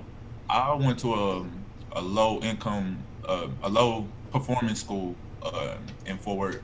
When people ask you what school you went to, I'll be like Eastern Hills. They be like, ooh, that's not bad. Mine too. They were like, yeah. Not mine. Yeah. Mine were very nice. But yeah, that's it was predominantly black. It was black and Mexican, so it had a few white people there, but it was majority black. But I went to college in Oklahoma. That's when I really got to feel diversity with everybody. It was Hispanics, whites, blacks, everybody was there. So that's when I started, communicating. I didn't just stay with my posse. I stayed with everybody. Like Steve said, I play football, so everybody on the team, we all ate together. We watched movies together. We communicated like that. So we never had that problem with race like that. Mm-hmm. Well, let me ask you this, Chris. How big actually are you? Because you were a I'm middle linebacker, so how big are you? Like, what's your size? I'm 6'2", 225 pounds. Yeah, so you can impose your will on some people. So yeah, I don't really get bothered. Nobody really bothered me like that. I'm well, I wouldn't bother you. Yeah. I certainly wouldn't bother you. But where I'm going with this is that for a while I mean, it's probably still true, but there was like a string of a few in a row of Eric Garner was one of them that got killed, black people that got killed by police because they were big. Right. Like, they're like, oh, well, he's very scary. He's a big black man. He's very black and very big and very, very scary. And I have to kill him now. And when I have a friend who's a pretty sizable man himself who's black, and I wonder, I wonder if it's actually more dangerous in a way around cops to be a big black man like you. That's a good question. That's a really good question. Yeah, I agree. It was before the pandemic. I had got pulled over, and the cop was walking up to the car, and it's on me because I put my license and my registration behind the passenger seat inside the little the pocket instead of keeping it inside the glove compartment. And, my mom told me I shouldn't do that. So I'm reaching back, and he gets to the window. Like, what? Take your hands, and I'm like, okay, dude. And then he said my car smelled like weed. Oh, of course he did. He wanted me to get out the car, and I was like, all right, you ain't gonna find nothing. So I just got out, and but yeah, I feel like they want you to pop off. They want you to, they push people to that edge to where they mad and you do disrespect them. You know what I'm saying? And then they got a probable cause to, pull out their weapon and shoot. That's why. And I think disrespect is such a bullshit thing. Like disrespect, right. It's not against the law to tell somebody they're an asshole. Right. It doesn't matter who that person is. But I wonder because we talked about this on some other podcasts that we did. But I think a large percentage of people who end up joining the military are people. I'm sorry, the cops are people who were in the military beforehand, and that comes with all that sort of baggage as well. Which is, I'm not saying that veterans shouldn't serve in the police force, but I'm also saying that there is no. Veterans don't really get any kind of service to de-escalate what they just experienced in another country, killing people who are viewed as the enemy.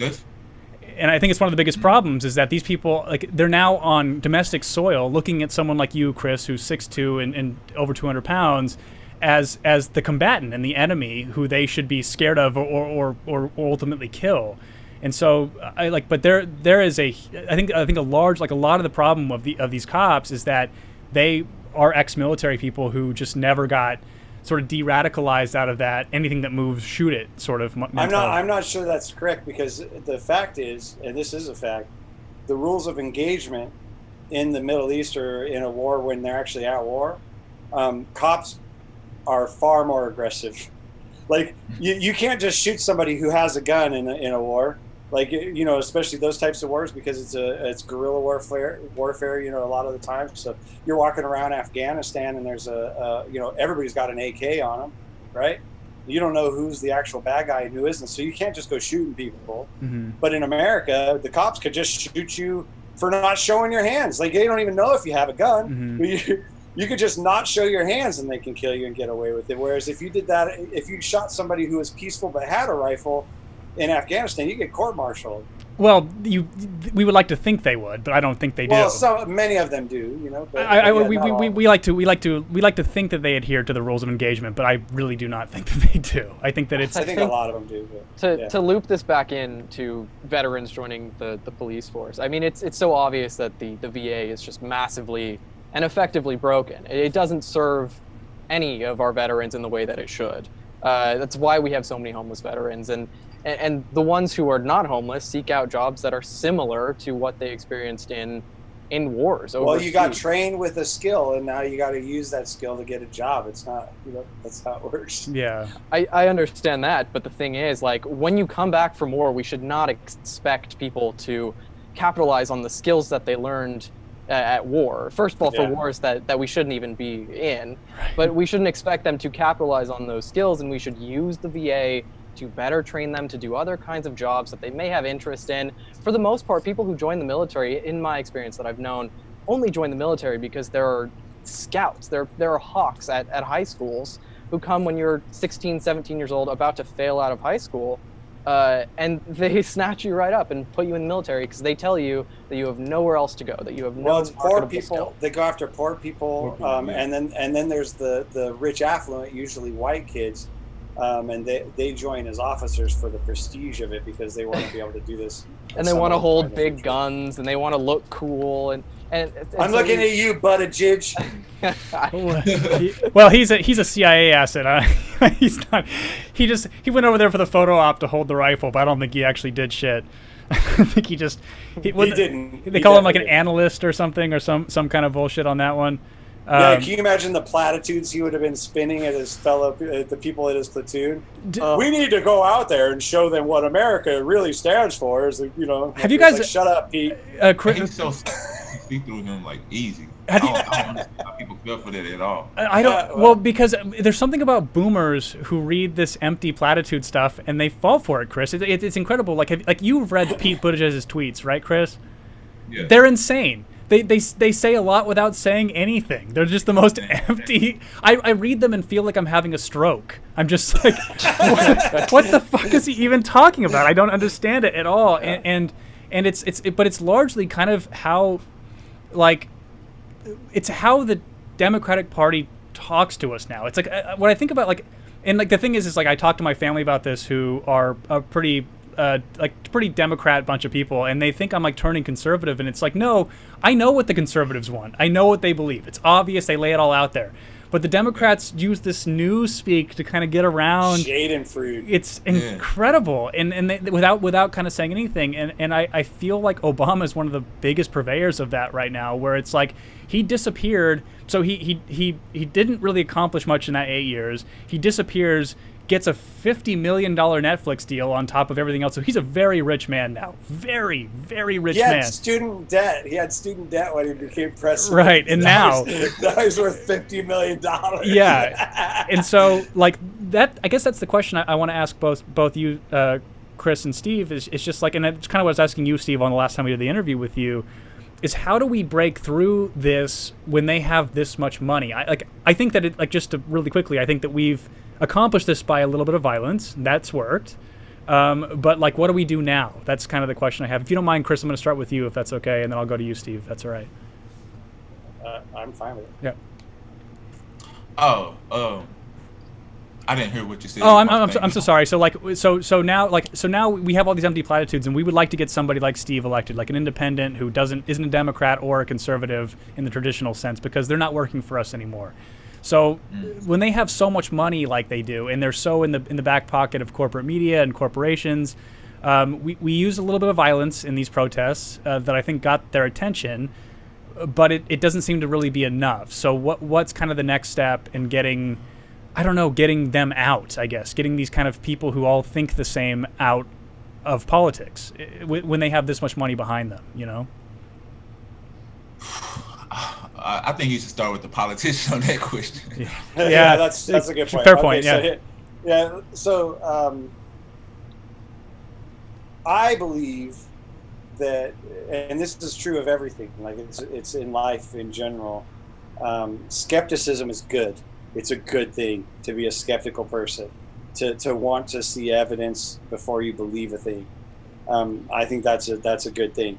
The parties themselves, just by their very existence, are the opposite of that. They people who are partisan thinkers, they give the benefit of the doubt to whoever, as long as they've got the same color hat on, or the same letter after their name, or whatever. And I think that's a huge problem. But my thing is, I always tell people, because it happens all the time. People are like, well, why should I trust you? When I'm out talking to people, knocking on doors, why should I trust you? And I always say, you shouldn't trust me. Like, I'm out here saying, hey, elect me into the Congress, which is like the most corrupt organization in our entire country.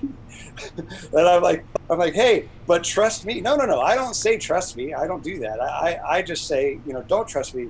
But hear me, just listen to me, please, and hear me out. And eventually we could get people thinking sort of the right way, my opinion of the right way about these things, to get it sorted out. But because I don't think the money is as important as people think it is. You need a certain amount to run for office, but you don't need as much as they're spending. They're spending that much because nobody likes them. I think I said that on the last show, but I think that's mostly what it is that you have to convince people to like you by just bombarding them with misinformation about who you are. And that's what both of those parties do, because nobody in either of those parties is actually planning on fixing any of that shit. So you got Democrats saying, we're going to fix immigration. Oh, okay, now you're going to do it? Because you've been talking about this for a really long time and you haven't done anything. Yeah. Oh, we're going to fix healthcare. We're going to get us out of the wars. We need, whatever. We're going to do this. And it's all horse shit.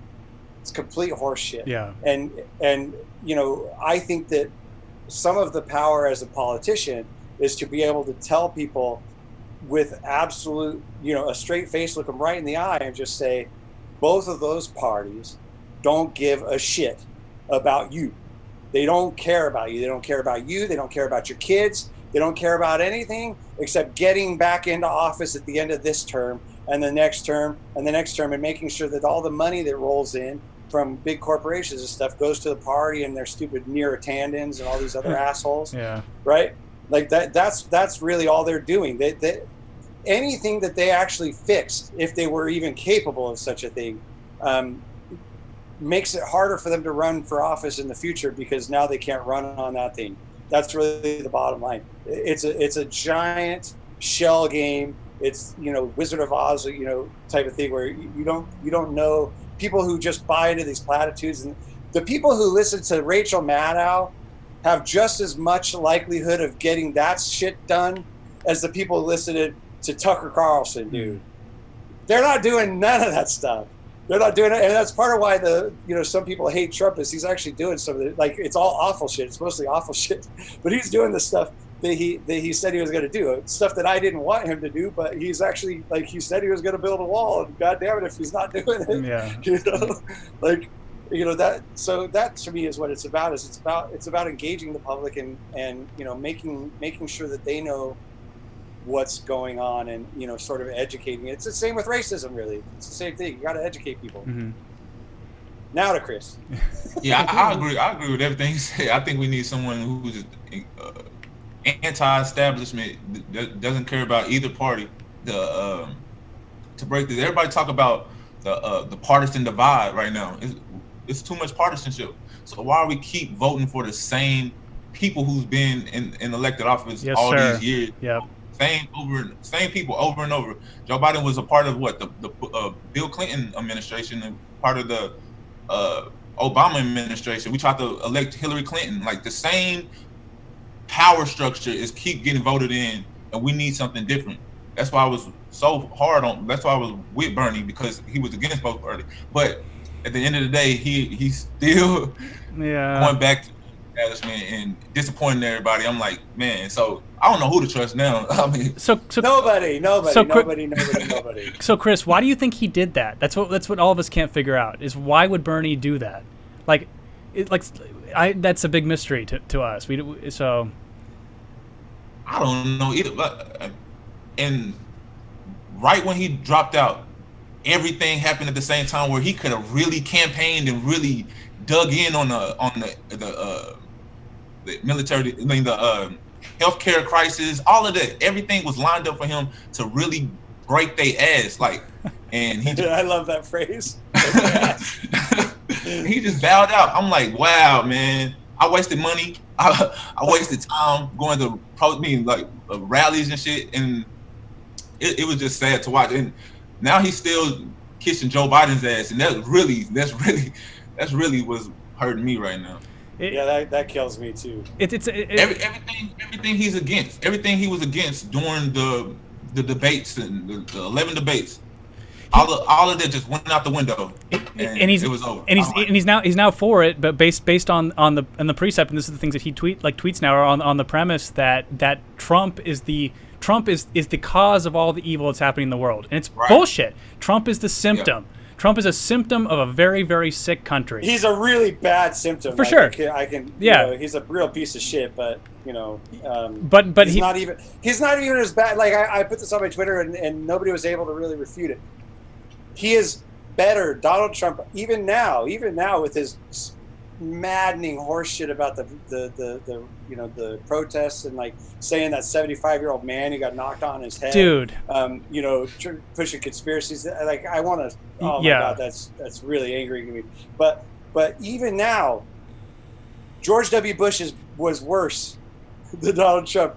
The guy killed over 1 million people based on lies in the Middle East. He gave us the Patriot Act, which Joe Biden authored, the first draft of that. Yep.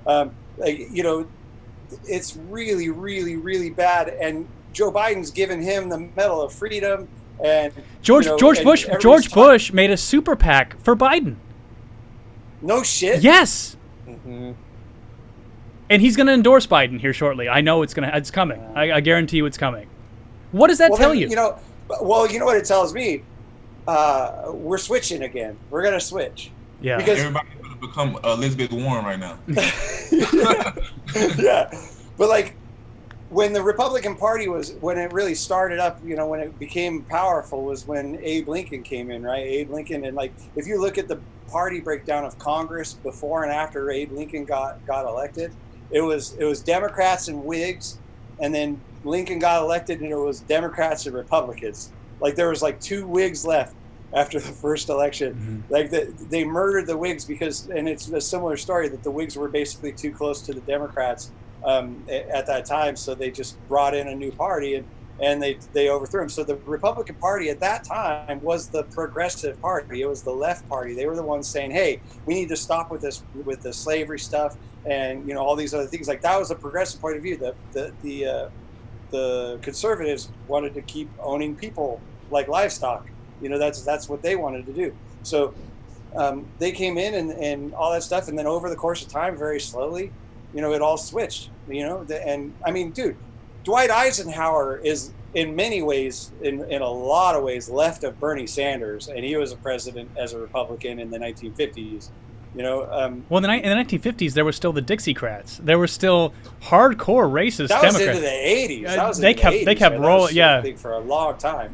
But what I'm saying is that like the parties are not ideological. Everybody gets off on this thing about talking about the parties being, well, if you're a Democrat, then you believe, but no, what the parties do is they use our ideology against us to garner our support.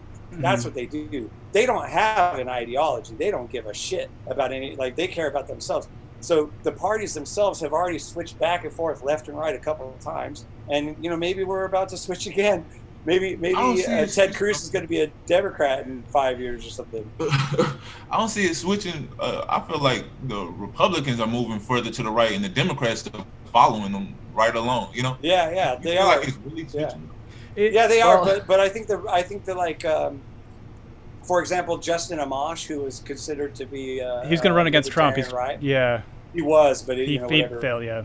But he was a Republican, and but like during the all this COVID stuff, he flat out said on his Twitter a couple times that we should do the $2,000 a month to every American universal basic income thing. Mm-hmm. So I don't know. I mean, and the spectrum is not a line; it's a circle, and so it's a sphere. A sphere, sure. Thank you. Yeah, with like authoritarianism, libertarianism, stuff like that, whatever. But with Trump in office right now, like us getting the $1,200 check and calling them Trump bucks, this is all like him. And we've talked about this on our podcast before, but this is him outflanking the left. Yeah. And the left is, of course, shoving things, well, both sides are shoving things into this bill to get more funding to Boeing and corporations. Because Boeing needs it, dude. You got to be nice to Boeing. I know, Boeing, they're so the down shareholders. The shareholders need that extra couple $1 million every month. Like they got bills to pay. They got yachts. They got to keep fueled up in the harbors. Mm-hmm. Dude, you got to think about these poor people, these poor shareholders for these huge corporations. But eventually the polarity of the parties does shift, and it is over time. But with Trump now outflanking the left and even considering UBI, which we saw a couple months ago, him considering UBI is already a massive leap in the direction of what progressives want. Yeah, but Trump is the perfect example of what I'm saying, because he has no ideology. He doesn't give a shit. All he cares is that people like him. Yeah, that's a big. He has effectively changed the party. Yeah. I mean, he's Trumplicans are completely different from what we know as Republicans. I feel like if Trump was really in charge, he would like the Trump bucks. He was really wanted that recognition that he giving out there. So I feel like if he was really in charge, he would have been like, all right, everybody getting money, everybody getting help here. It ain't his money. What's he care? Yeah. Well, I mean, that's kind of the thing. Is like, Leela Oliva. She's one of our listeners right now. She's been mad at me a few times during the chat. I've been watching you. She said there's really only one party, is what she said, and I think that's really what's going on. But Trump's like kind of a weird anomaly in this whole thing, because whatever personality disorder he has, he needs to be liked desperately, like more than anybody I've ever seen in my life. And so like he's been able to pull off these things that are kind of progressive because he knows it'll be kind of important to get him reelected or to remain popular. The criminal justice reform that he did, like that was a thing that Obama should have goddamn done. I know. When Obama's reform was to take the 100 times worse sentence for crack cocaine than powder cocaine, and he reduced it to 18 times. Right. I'm like, oh, that's good. Good job, buddy. Yeah. You really, you made it less racist, I guess. Yeah. Like, with a black attorney general, no less. You know. Well, I mean, well, that's the identity politics. And again, like Black Lives Matter did not start under Trump. It started under Obama. And that's something that people forget so quickly. But yeah, so. Well, let me. I got a question. You bring up Black Lives Matter. I have a question for Chris, who's our black guy today. So, if you don't mind, we're putting a lot of pressure on you. But well, because the thing is like, if somebody were to say, stay Black Lives Matter, it's not even hard. Like Black Lives Matter. Of course. Of course. There is a implied to at the end of that, right? And that's what everybody I think understands, and that's what I end up having to explain to white people around me, is that there's an implied to at the end. So Black Lives Matter too, or as well. But my mom back in the day, like quite a lot of years ago, actually admitted this too, because actually it was, I guess, 5 years ago or 4 years ago, whatever, when Black Lives Matter came out, and I said, it's not even just about the killings by police or whatever, but like when a little blonde hair white girl disappears, like it's on the news cycle all day, every day. If a little black kid disappears, it's like a day, but the other one, at the most it's a day. But when it's a white kid, it's weeks until they find that kid. It's like a relentless news storm of finding this stupid little blonde-headed kid that wandered off into the woods, got eaten, or whatever happened. Mm-hmm.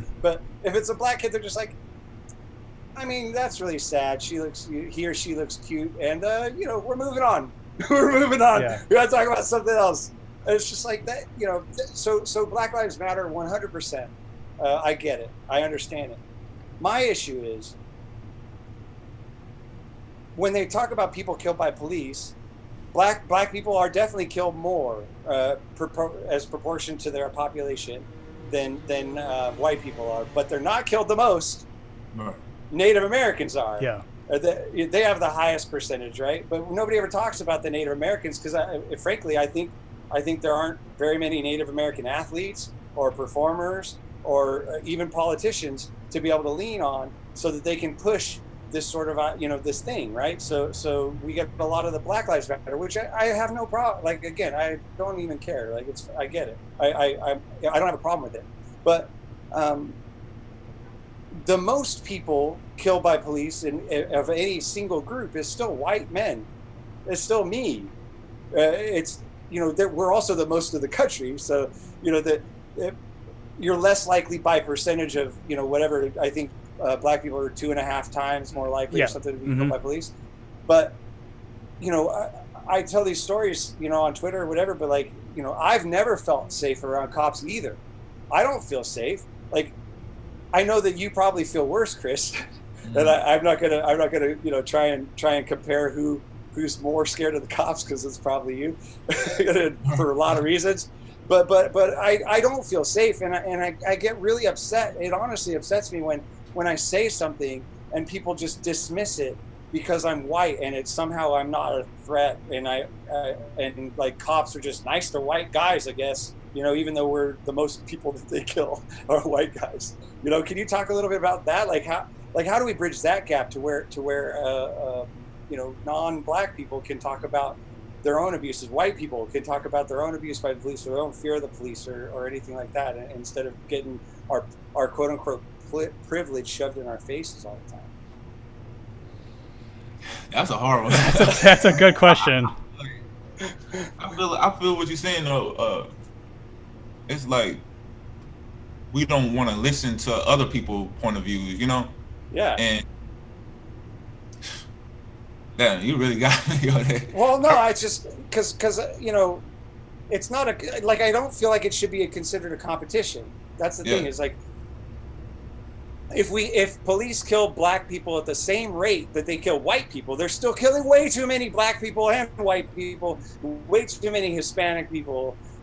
The number, like, if it seems like the goal is always like, it seems like if they raise the number or lowered the number of black people killed by police to the same level of white people killed by police, that they just stop talking about it. And I'm like, no. Mm-hmm. Right. No. Yeah. Well, I'm actually, let me just, something kind of relevant. One of our regular listeners, who is one of our people that have listened to like all of our episodes, he tweeted a while back, "We're all silent on awful things. Our devices are made by slave labor. Our clothes are made by children. Our meat is raised in agony. Our taxes fund unjust wars, occupations, and brutal regimes. We're all silent on most things. Only the self-righteous choose what we must speak up against." And that's from Neon Oni, one of our listeners. And I think that largely gets to what the problem is here, is that I think largely we're dividing this particular issue of police brutality up into race, so then we will fight each other instead of actually fighting the real problem. Like, well, to keep us divided. Put it this way. I think 4 of the 6 police officers that were indicted for killing Freddie Gray were black. Mm-hmm. I do bristle a little bit every time the just because I know what they're doing, but every time you see CNN and it says black man killed by white cop, it's the cop part that's the problem. It's not the white part in that exact scenario, right? In that scenario, it's the cops feel okay that they can just kill whoever they want. And it just so happens that they also do view black people, I believe, as more of a threat, more likely to be violent, all that stuff. All the racist stuff is true. I don't think that, but I also think that black cops think mostly that way too. Yeah, it's a cult mindset. They're all locked into it. It's like the whole Blue Lives Matter thing. The blue is the problem. The blue's the problem. Yeah, Chris with the authority. It's definitely the authority. Yes, so that drives me a little batty. I get a little upset because I know that what they're trying to do, CNN's trying to make it so that, to keep pushing the same narrative again, and it's like, in other countries in the middle, in Europe and whatever peer countries, other rich countries like us, they almost kill nobody every year. They kill very few people. The police do, so the fact that it's 1,200 people a year here, it's like 100 people every month that are murdered by police. When we supposedly have this fantastic constitution that guarantees our right to trial and our right to bear arms, by the way. So like just saying, well, he had a gun, not good enough. Right. Not good enough, guys. Yeah. So that's exactly what I actually kind of wanted to talk about today, or rather it brings up an important thing that I wanted to talk about. So we're like number 13 on the list of countries that have like high rates of police killing civilians. And that's not an excuse for any kind of brutality. But the three closest countries we have to us that are in the top 4 on this are Venezuela, El Salvador, and Nicaragua. And personally, I know about Nicaragua because I am of Nicaraguan descent. But you look very white, by the way. I know I am very white passing, and so I am white. But the thing is, like, they have the highest rates of police killing civilians per 10 million people. Yeah. And I know you said something like thousands are dying per year here. But like in places like that, like El Salvador, Venezuela, and Nicaragua, their governments have just been, they have had, what is the opposite of a perfect storm? Their uprising has been so quashed by the government, the authoritarian government. They've literally the military have run over their own protesters in vans, that they've driven. They've literally, in Nicaragua, sniped people from their own homes. They stripped away all of their guns.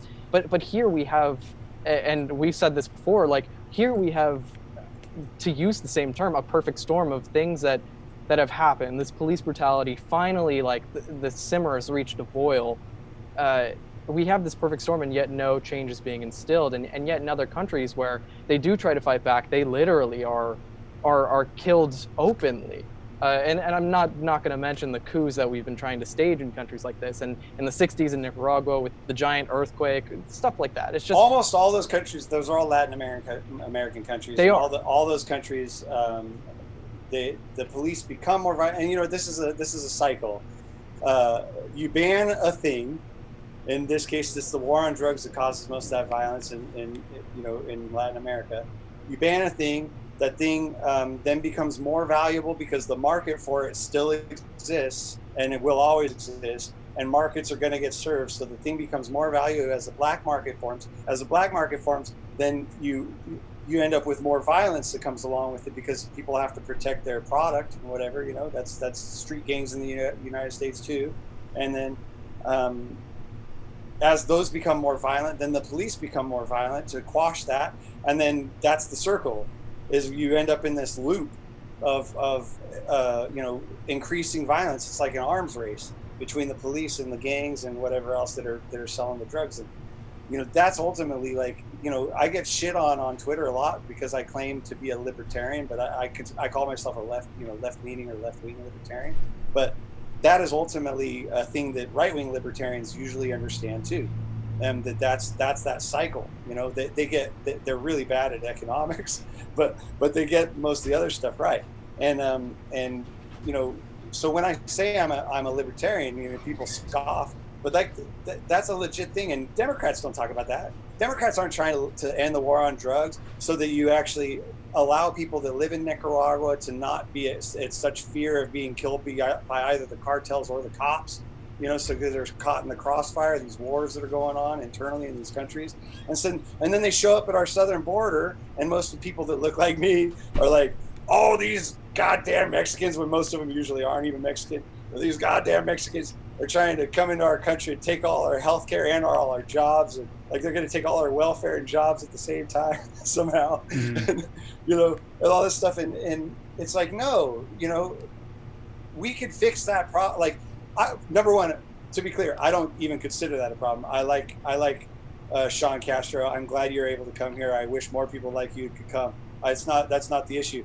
But we could act like if we actually ended the war on drugs and did just a few other things to stay out of those Latin American countries' lives, we wouldn't have the people showing up at our border because they would be working on their own government, making things better. Nobody wants to leave, right? They don't want to just do that. Right. So, that is ultimately a thing that, like, I think the two parties that again, among those two parties, there are very few people who would say something like end the war on drugs. End the war on drugs. Right. End the whole thing. Which is again, it's like between like what the thing that Sean brought up and also I think largely why police brutality disproportionately affects black folks is because of the war on drugs. I think that the war on drugs, like Mexico is a mess. Like it would clear up a lot of shit down in Mexico as well if we ended the war on drugs. If there was no demand from the cartels to do the shit they're doing down there and to send things over here, it would mitigate a lot of the damage that's been done down there. But it would also cut budgets at the DEA and the CIA. That's the thing. Is like just follow the money on any of these people. So we just went over the 2-hour mark. So there's something I kind of want to put out there to maybe kind of get us to the closing point of this. Well, I wanted to ask Chris one more thing before you do. Sure. That. Yeah, of course. Because we're focusing on I don't want to have this whole podcast be about like these poor white people. These poor white people are being oppressed by people of color online who right? It's a kind of a bullshit thing. But on the war on drugs point, and I did ask your permission about this, Chris, before because I wanted to talk about this a little bit. But I think it's important. One thing that I run into a lot among white people, especially, and Oprah helps because she helps this narrative, is blaming the black man for running out on their children so that they leaves these white women, the children's parents, the children's mom by themselves, and all this stuff. And but the fact is that our mass incarceration actually puts a lot of these men into prison, and so we're sitting here going like, these men should stick around, but also sorry, you're in prison. And Chris grew up in an environment similar to this, so I wanted Chris to be able to have an opportunity to talk a little bit about things that maybe we could do, and to talk about his life when he grew up and how that how that affected him as times went on. Appreciate it, man. So when I was born in 1993. My father was locked up while my mom was pregnant for the first 8 years of my life. And I had an older sister at the time, and my mom couldn't, raise 2 kids by herself. She was in her early 20s. And she gave me to my great grandmother. I lived in Ames, Texas for about 4 years. And then when I was finna start, school, that's when she came back and got me. So mass incarceration, that's why I really can't fuck with Joe Biden like that, because he really played a part in, the destruction of the black household as a whole, and I witnessed it firsthand growing up my first 8 years without my pops. So once he came out of jail, everything was cool. He moved back in with us for about like 4 years, and then my mom and dad fell out. So basically, I really grew up without a father, but just without 4 years of my life, I had him in my life. But so. Well, is there, to talk on that when somebody, I'll speak for myself. My parents are still together, right? Mm-hmm. They're elderly now, but they're still together. And there were times when, I wasn't sure if that was even better than, because my dad had like PTSD and a bunch of other stuff from being in Vietnam, and he it was pretty rough sometimes. But, I feel like I took that for granted in a lot of ways, because when I was young, I didn't really understand, that was just how it was. We live in a suburban community. Almost everybody had 2 parents at home. Like, that wasn't a normal thing to have one only. Yeah. Can you, like, what is that like, sort of growing up and having, because I would imagine she had to be working a lot, right? Working a lot, yeah. So what are you doing in your spare time? Like, what are you doing when you're not at school or whatever? I just go to my grandmother's house. I was really like, my mom worked all the time, like you said, and my grandmother was a school teacher. But once I started getting up to age, she retired, and that's where I would hang out at most of the time, and she was raising my my younger cousin. But yeah, I get what you're saying though. But would it? I mean, how much of a difference could it or would it have made?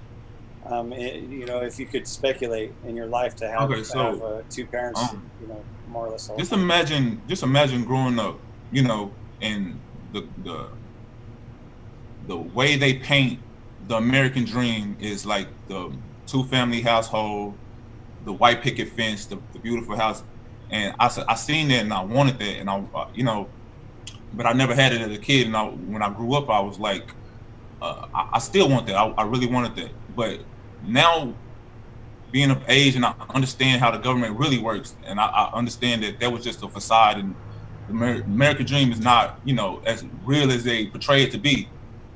I feel like we just got to figure out our own way of building up our own people and building up our own equity between the Black community like that. So, oh, I love that. The Killer Mike has he did a whole show.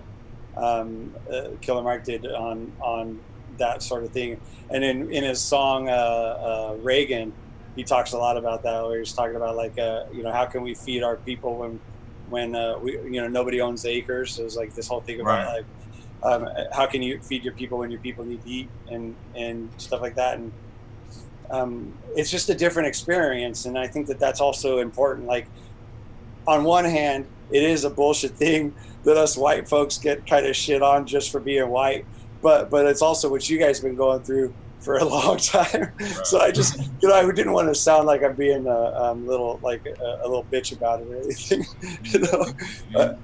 But I think that there's you know, that's why we have to have these conversations is all. I think we have to be able to talk to each other. I agree. I feel like everyone should have a voice in, yeah.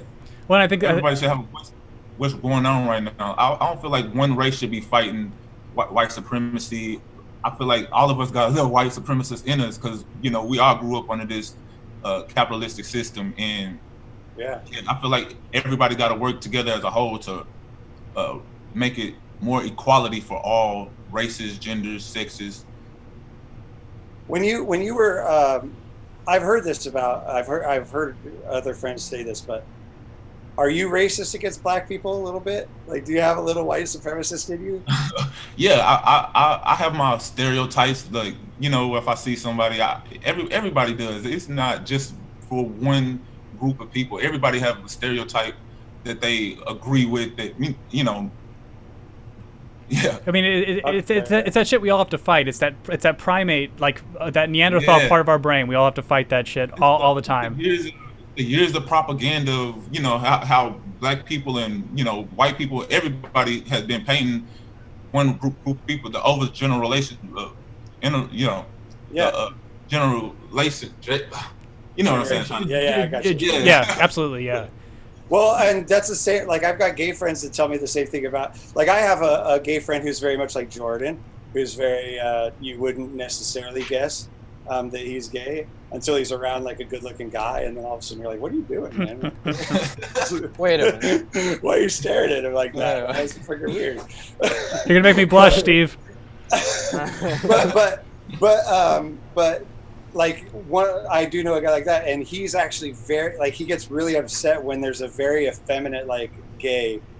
He gets upset about it. Like, he actually kind of hates gays that are very gay, if you will.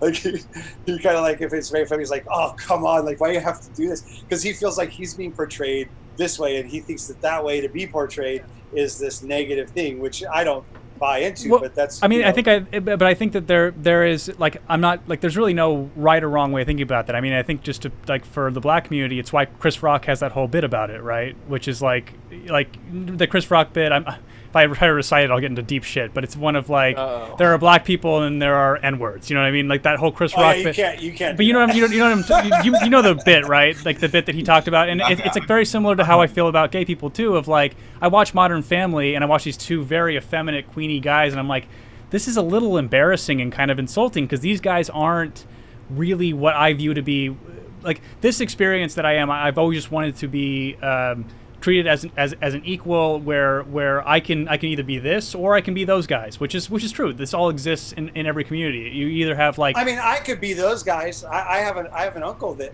is basically those guys that he's heterosexual. Sure, of course they exist. I mean, absolutely. I mean, yeah, of course, yeah. But that's and again, like, I think that what it gets down to is like there's a separation between your immutable characteristics and like a culture that sort of gets presented as those immutable characteristics, and so it just, and that culture may not represent you, and that's fine. It doesn't mean there's anything wrong with the culture. It just exists, and you're not really as aligned with it. It's as like people want you to act your stereotype. Exactly. What did he say? What'd you say? It's like people want you to act the stereotype. Oh yeah. Yeah. Because there's a comfort to it, I think. I think that's what it is that people don't really know, like if you haven't been around gay people a lot or anything like that, you don't really know much about gays. And so when you start to understand gays a little bit, the nuance is not something you're really interested in, right? You just want to know, like, I'm good with gay people and I know that they wear fabulous clothes. And like they think they're all like whatever that guy was, Riley, I think was his last name, Charles Nelson Riley, is that right? Yeah. On Match Game back in the day. Yeah, in Hollywood Squares. Yeah. So like I think that's part of it too, is that we all, they create this maybe in a way to try and get people on board so that people will be okay, sure. But then you lose all this nuance of what is and isn't allowed and what the spectrum is that you can run into. And I've met black people that are whiter than me, in terms of like how they talk and like the Carlton thing, right? Carlton from Fresh Prince of Bel-Air, right? But so I just feel like what it has to really come down to, in my opinion, is starting at the point that we all are people, that we all that's a common trait. All human beings, we all have the same desires, more or less. And then after that, once you've accepted everybody as one of you, then we can celebrate all the stuff that's different about us. I could talk about Chris's beard, and like mine's very straight and whatever, and his is nice and bushy. And I can't get a bushy beard, right? But that's part of his genetics or whatever. And we're like, I don't give a shit. Right. Like it's just what he is. I'm sure Sean probably makes amazing tacos. That's not racist, is it? I've never made tacos in my life, Steve. How dare you? But that's my point. So like, I fit the stereotypical white male for many things. I love grilled cheese sandwiches, macaroni and cheese. Like I am a very much like that's the type of guy I am, right? But I've also thought it was really insane that black people, it's a race thing, that like I have black friends that won't eat fried chicken or watermelon in public. They won't do it because they're afraid of like how they'll be looked at by other people when they're eating fried chicken or watermelon. I'm like, dude, fried chicken or watermelon are awesome.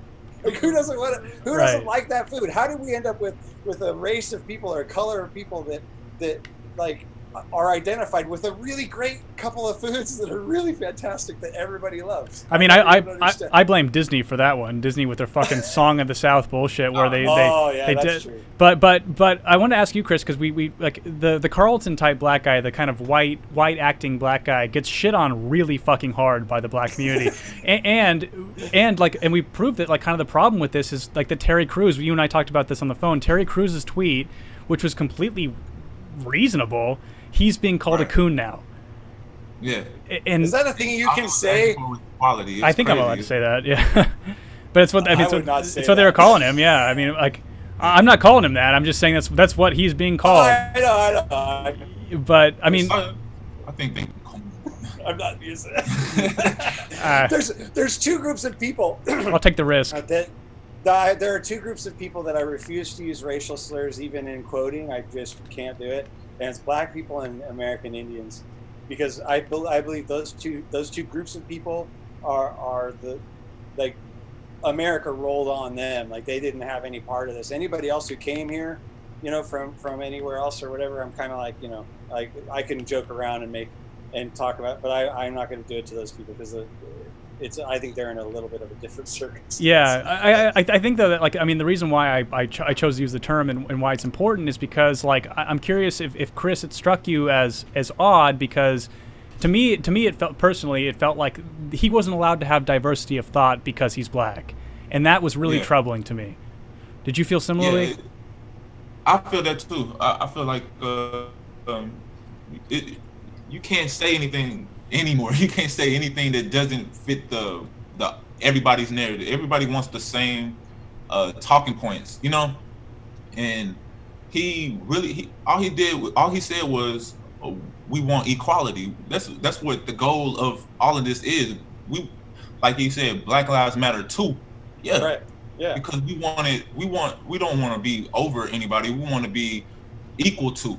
That's how I see it. Yeah. And I don't understand. It's just like it feel like they just want to cancel people now.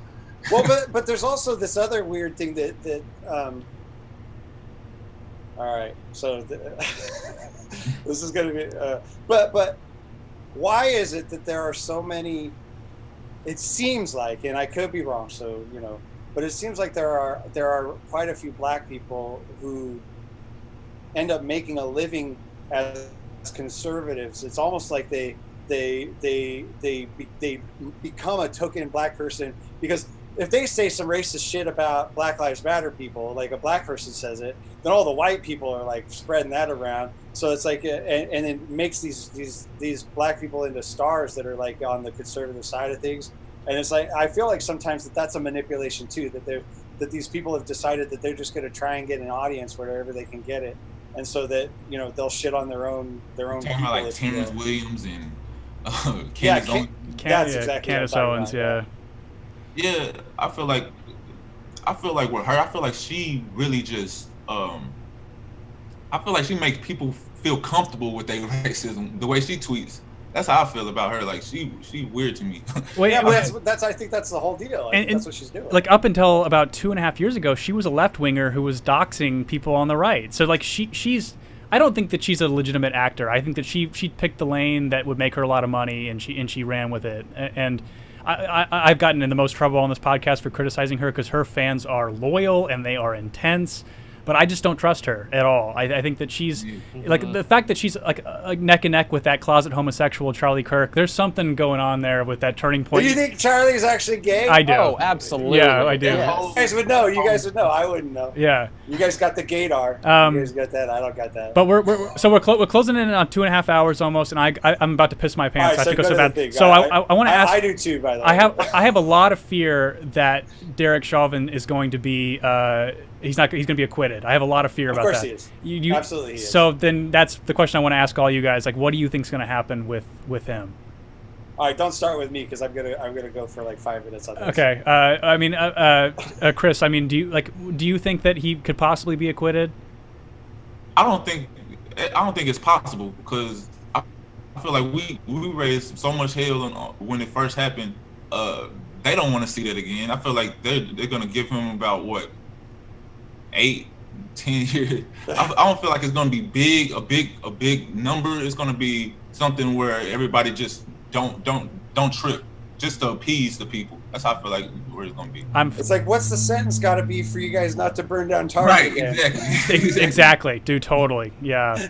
Well, I think he's going to be acquitted. I think 100% he's going to be acquitted, because unless some of these other reforms, these police reforms, actually start getting pushed through before that, and then maybe it changes things. But the way this works, man, I've seen it too many goddamn times that the cops and the judges and everything else, like in Minnesota, he can choose a bench trial, which means that the judge would be the only person, and that's a person within the same system. Judges, cops, prosecutors, they're all in the same thing. They're all just trying to do exactly the same thing, which is oppress poor people, which is predominantly people of color, and to raise revenue for their municipality, whatever that is, by putting fines on people who can't afford the defense against those fines, which again comes after poor people, which is often people of color again. Yep.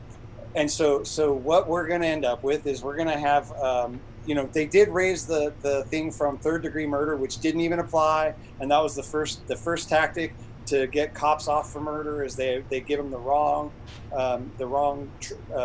charge. They charge it with the wrong crime, and then that way they have to be acquitted because they didn't commit that crime, right? That exact crime.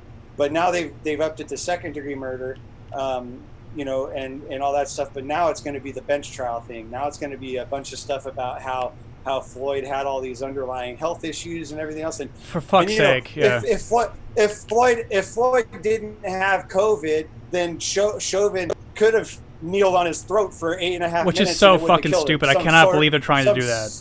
Stupid horseshit. Yeah. But that's what they're gonna do. And then it's gonna go to the judge is somehow gonna get the guy off. At the worst, he's gonna get like probation or something, but they're not gonna put him in prison. If he goes to prison, he's killed. Oh, for sure. They will fucking kill him. And I'm fine with it. I'm fine with it. Get him. Frankly, the fact get that sumbitch. Well, I mean, like, you know, if you want to do for like eye for an eye, I mean, he definitely he made a decision to people in his job that took his job they put most of those other people in prison. Most of the people that prison is comprised mostly of black and brown people, and he brutalizes these people for his whole life. Did it for profit, for money, for benefits, whatever other thing you have to look at. Those people have every right to murder that dude if he goes to prison. I don't give a shit. They definitely need to, and I think I'm using Jordan's language on a previous podcast, but they need to sacrifice him. This is, if they want to quell any kind of unrest that we have, he is collateral damage. He needs to go. They don't want to quell it. They don't give a shit. They don't care. Come on. But if we keep tanking, if we keep burning down targets and tanking the corporations that they're so aligned with, that they're misaligned with, then I mean they'll want to. It's really the insurance companies that are going to take the hit for Target, because Target's got insurance, right? So it's those big companies, whatever.